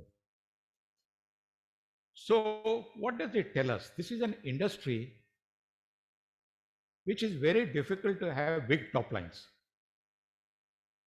But the bottom lines are definitely interesting. But the growth is not going to be very sudden. It is going to be steady. And this is, madam, I would like you to please understand this aspect of it. It's a very capital intensive industry, and the PLI norms that you have for all industries in general should not be applied to technical textiles. The kind of, investment to turnover ratio that you expect from technical textiles, not possible, let me tell you. So how did we grow? The market even today for each type of nonwoven is very small. We grew by regularly installing new technologies of nonwoven this production.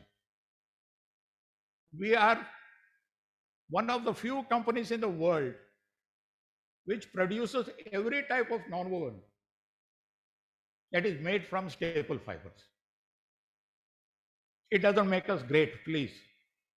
That was the need if I wanted to have a top line growth, because the market for each kind of nonwoven was limited. There will be few companies in the world, if you visit, in one location you would get to see manufacturing with all the known technologies. We have it. Madam, I would invite you to please visit. Whatever one needs to know about nonwovens can be seen with one visit to my factory.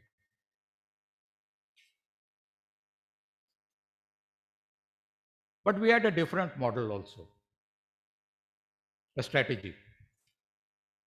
From day one, we were very clear. We are not going to be dependent on any one technology, any one product, any one application, any one industry, any one customer. We spread our eggs in several baskets.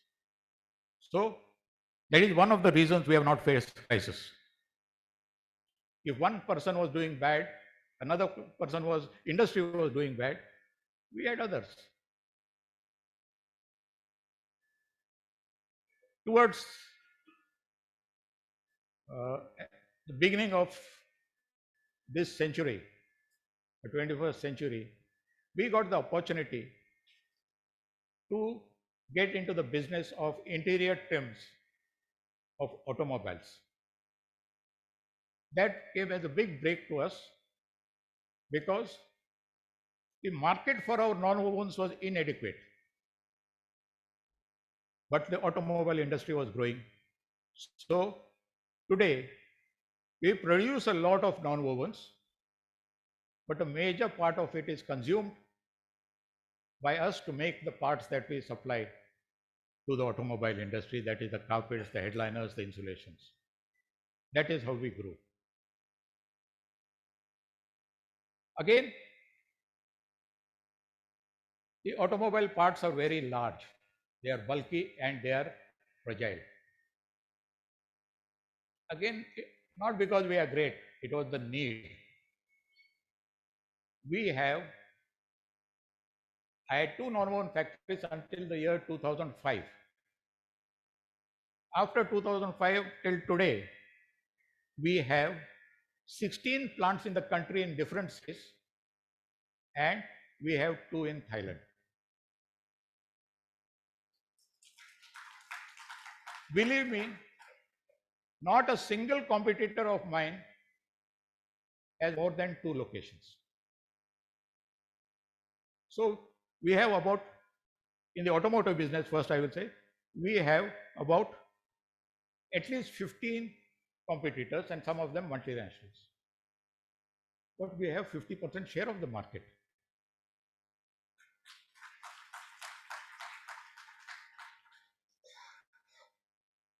In non-wovens, again, our strategy was to be fully focused on B2B business. These are technical textiles.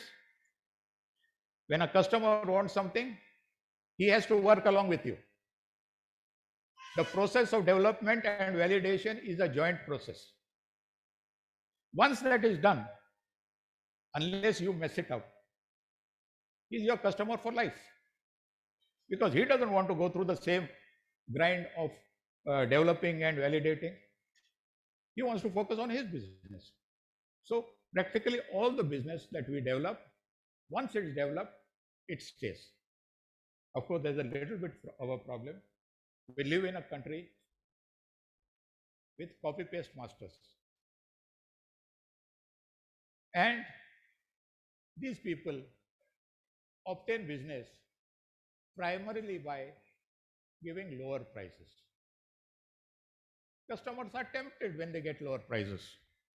Okay.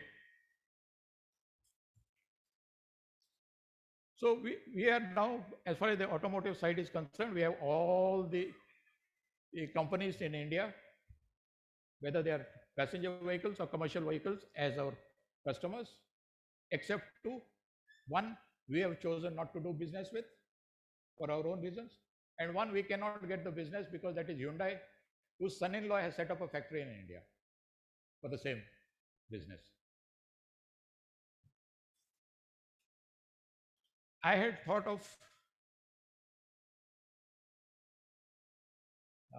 saying something to Madam Darshana Bain, but then in the earlier session, she said something which was very, very important, which I liked. She said, "Come and meet us, talk to us." Madam, I like to do that. But all the same, I'm not going to miss this opportunity to say one thing. Government must formulate all its applications, all its compliance and everything in such a way that a person like me is able to fill the form, fill the application, fill the return. And I do not have to feel like an illiterate and take the assistance of a half-educated consultant.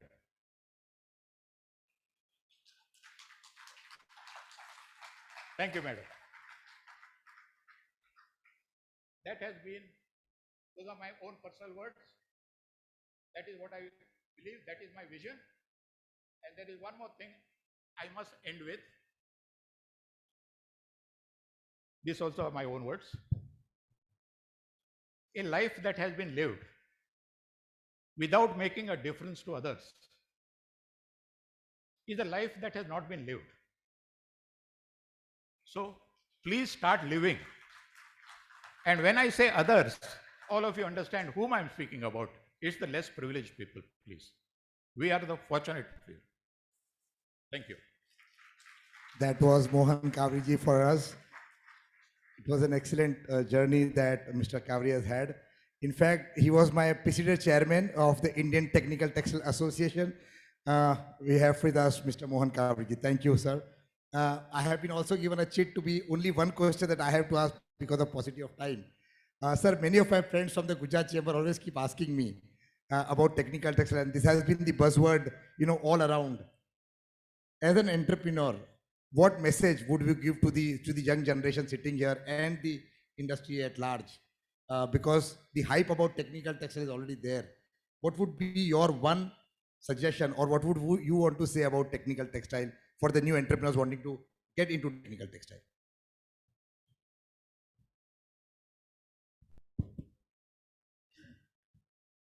Technical textiles is such a vast field. So what is necessary is that each person find his own niche. Everybody cannot do the same thing, please. You find your niche, you are definitely going to succeed. It is high time that in India, we stop doing two things. One is copy-paste and two is jugaad. When you do the jugaad, you think you have done a great thing, but please, it's not great.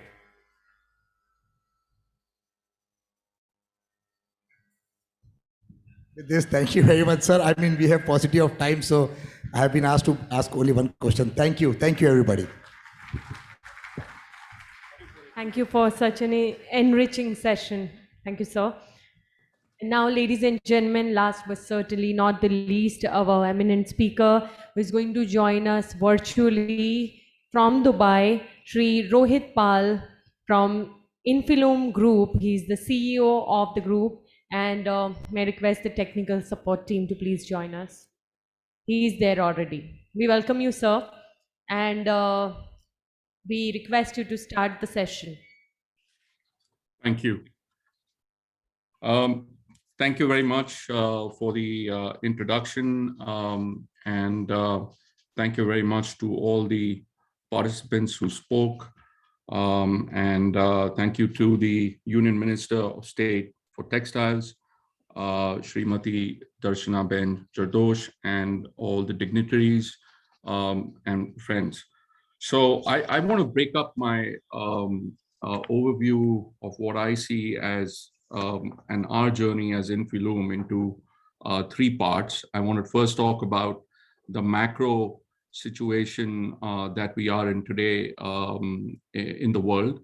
I think a lot of the speakers have commented about it, spoken and given their piece of information on that. But I'd like to focus on the macro part, then speak about a little bit about Infiloom and what we have done and our journey till date.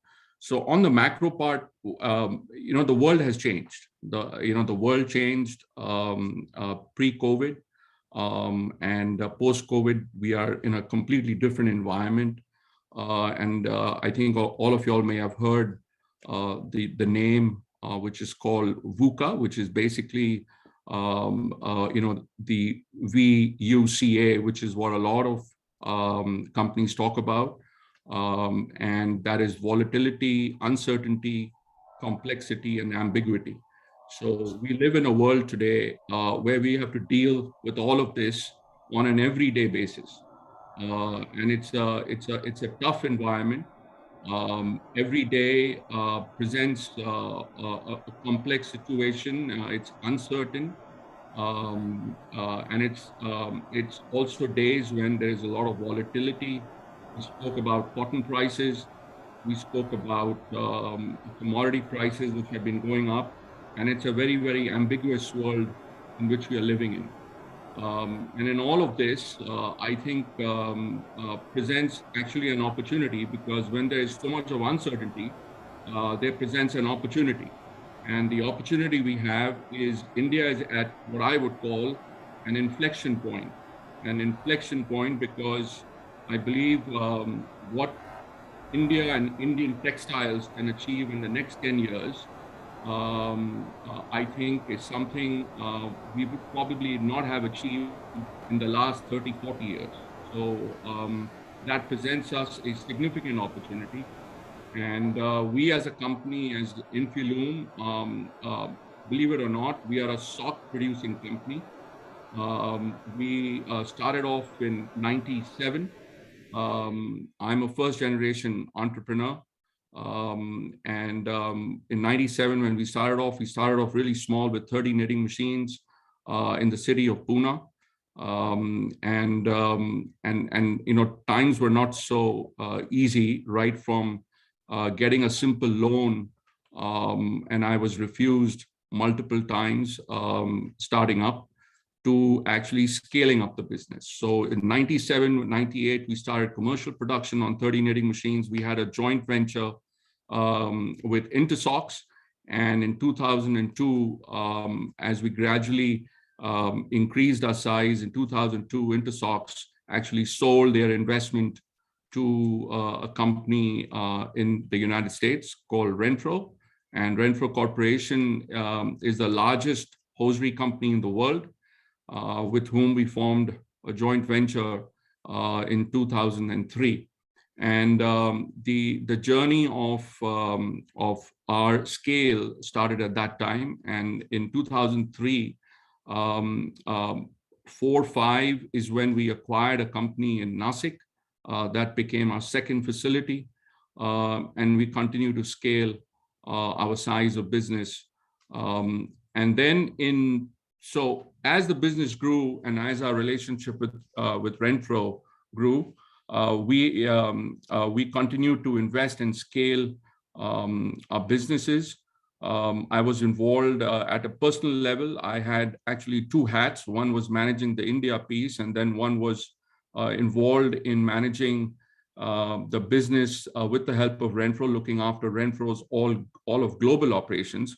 So I was involved in the front end, in the sales, marketing, and distribution setup in Europe, in Japan. So I was fairly involved on the US side of the business because of my involvement at the leadership level. So this process continued for many years. And in 2015, we decided to start the journey of actually supplying to the defense in India. So we are actually also a defense supplier to India under the Make in India scheme. In 2018 is when Renfro actually decided, in partnership with us, to exit India. I think their focus was more to be a branded company, not to own manufacturing. We as a family acquired the ownership, and we became Infiloom, is how we are recognized today. So our journey from a joint venture to another joint venture, and then to 100% ownership into Infiloom is what we are today. So our journey started theoretically in 2018. So we are a pretty young company in that sense. In 2018, we had what we would term in our knitting space, or in the sock space, a business which had a size of approximately what we would do about 150,000 pairs per day. We manufacture, sell close to 450,000 pairs of socks every day, is what we produce. We sell more than 175 million pairs of socks annually.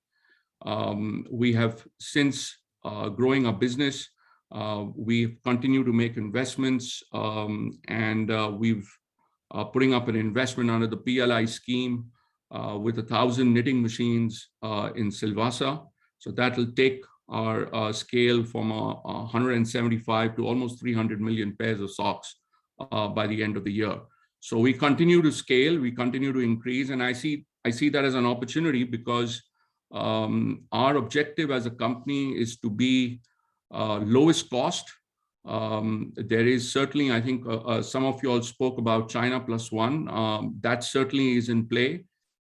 We have seen that. I have personally experienced that with most wholesale and retail companies we work with very closely in the United States. As more and more companies exit China and look at alternative manufacturing locations.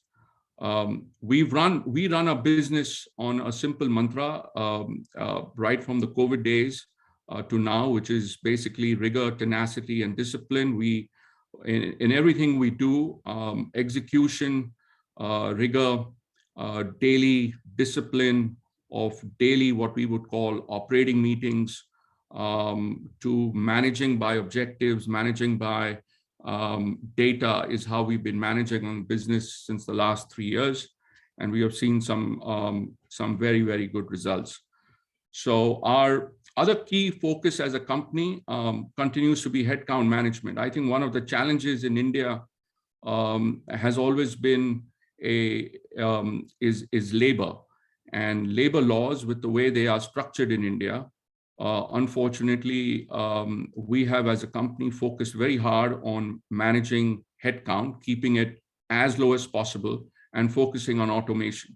So there's a group within our company which focuses on automation. In fact, our facility in Silvassa will have a high degree of automation involved in that.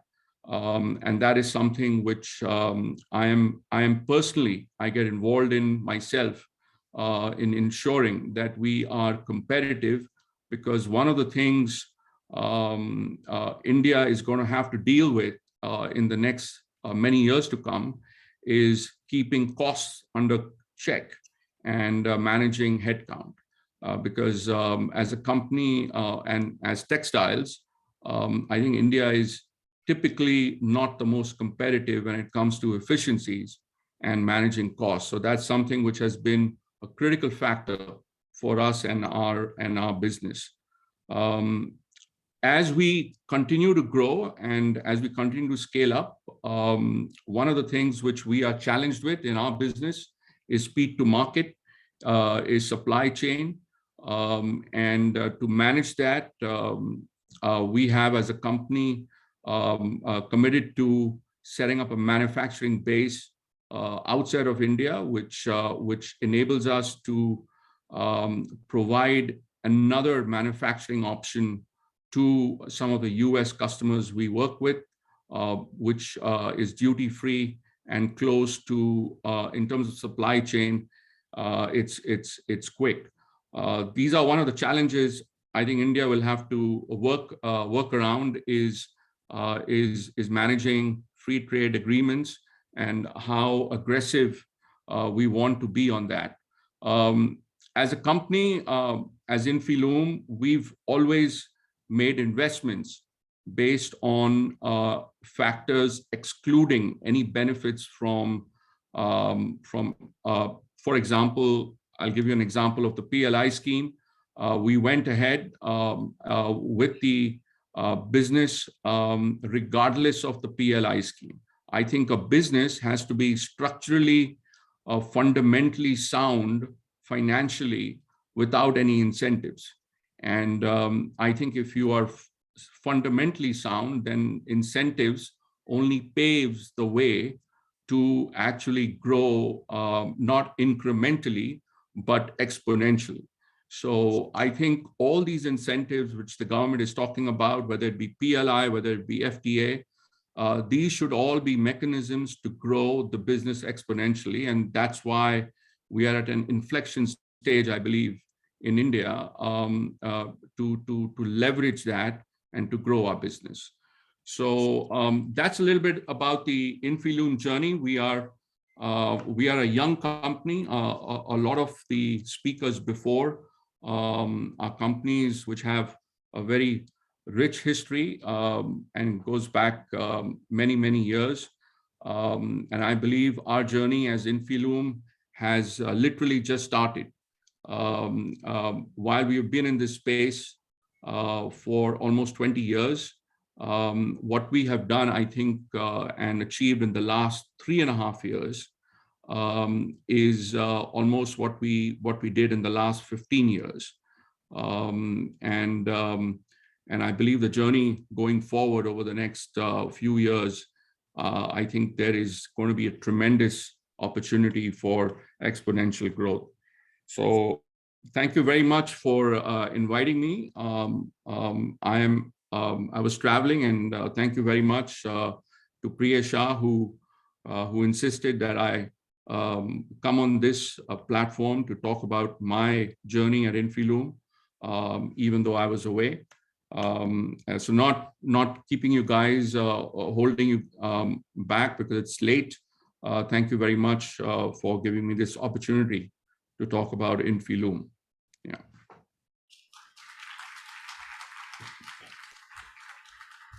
Thank you, Mr. Rohit Pal, for joining us virtually and sharing the insights. That brings us to the end of this session. So may I request Shri Sachin Patel, Secretary, GCCI, for the vote of thanks. And I guess before he starts, can I have it? I think one of the speakers left guest, I think, has left this thing upstairs in the meeting room. I don't know if somebody's, okay, that's you.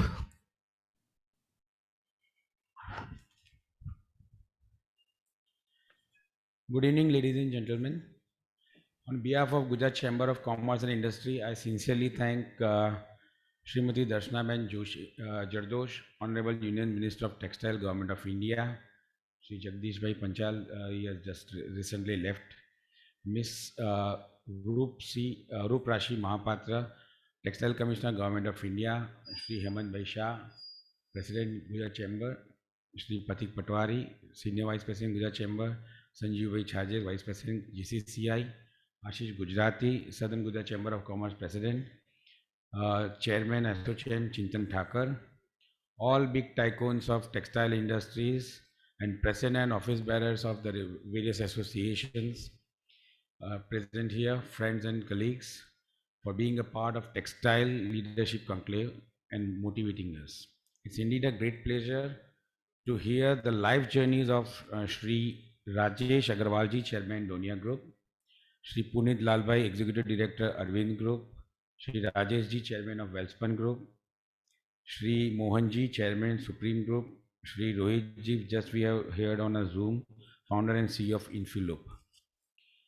Friends, આ success સ્ટોરીમાંથી આપણને એટલું તો જાણવા મળ્યું કે કોઈને આ business વિરાસતમાં મળ્યો છે, તો કોઈનો આ બિઝનેસ પેશન છે, કોઈના માટે આ વિઝન છે, તો કોઈના માટે આ લવ સ્ટોરી છે, કોઈના માટે કસ્ટમર ઇઝ ગોડ છે, તો કોઈના માટે આ ઓપોર્ચ્યુનિટી છે.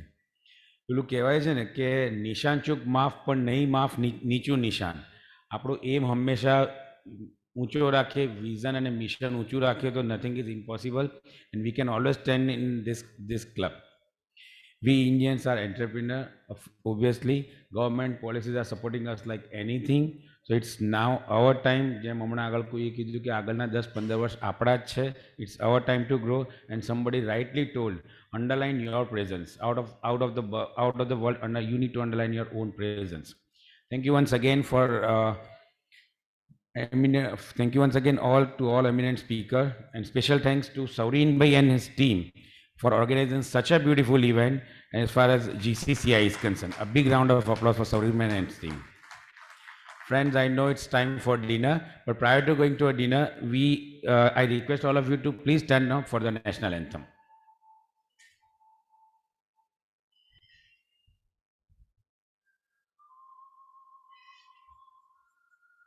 जनगण मन अधिनायक जय हे भारत भाग्य विधाता पंजाब सिंध गुजरात मराठा द्राविड उत्कल गंगा विंध्य हिमाचल यमुना गंगा उच्चल जलधि तरंगा तव शुभ नामे जागे, तव शुभ आशीष मागे, गाहे तव जय गाथा, जन गण मंगलदायक जय हे भारत भाग्य विधाता, जय हे जय हे जय हे जय जय जय जय हे. Please join us for dinner. Thank you. Thank you very much, everyone, for joining us and gracing this occasion, making this conclave a huge success. I'm sure there's a lot to learn from this conclave, from this initiative, from our eminent speakers to our leaders present here. And Sanjeev, I want to add something. May I request all the textile committee task ફોર્સના જેટલા પણ મિત્રો છે આગળ આવે. આપણે madam દર્શનાબેન જોડે આપણે એક ગ્રુપ પિક્ચર લેવાનો છે. ટાસ્ક ફોર્સ કમિટીના બધા જ ટેક્સટાઇલ ટાસ્ક ફોર્સ અને એના પછી જીસીસીઆઈના એક્ઝિક્યુટિવ બોર્ડ મેમ્બર્સ જે છે, મેનેજિંગ કમિટીના મેમ્બરો, એ લોકોને પણ રિક્વેસ્ટ છે મારી. મેં ઇન્વાઇટ કરું ને. May I request GCCI Textile Task Force committee members to please come on the stage for the group photo with Darshana ma'am. And may I also request our eminent speakers to please come up on the stage and join us for the group photo.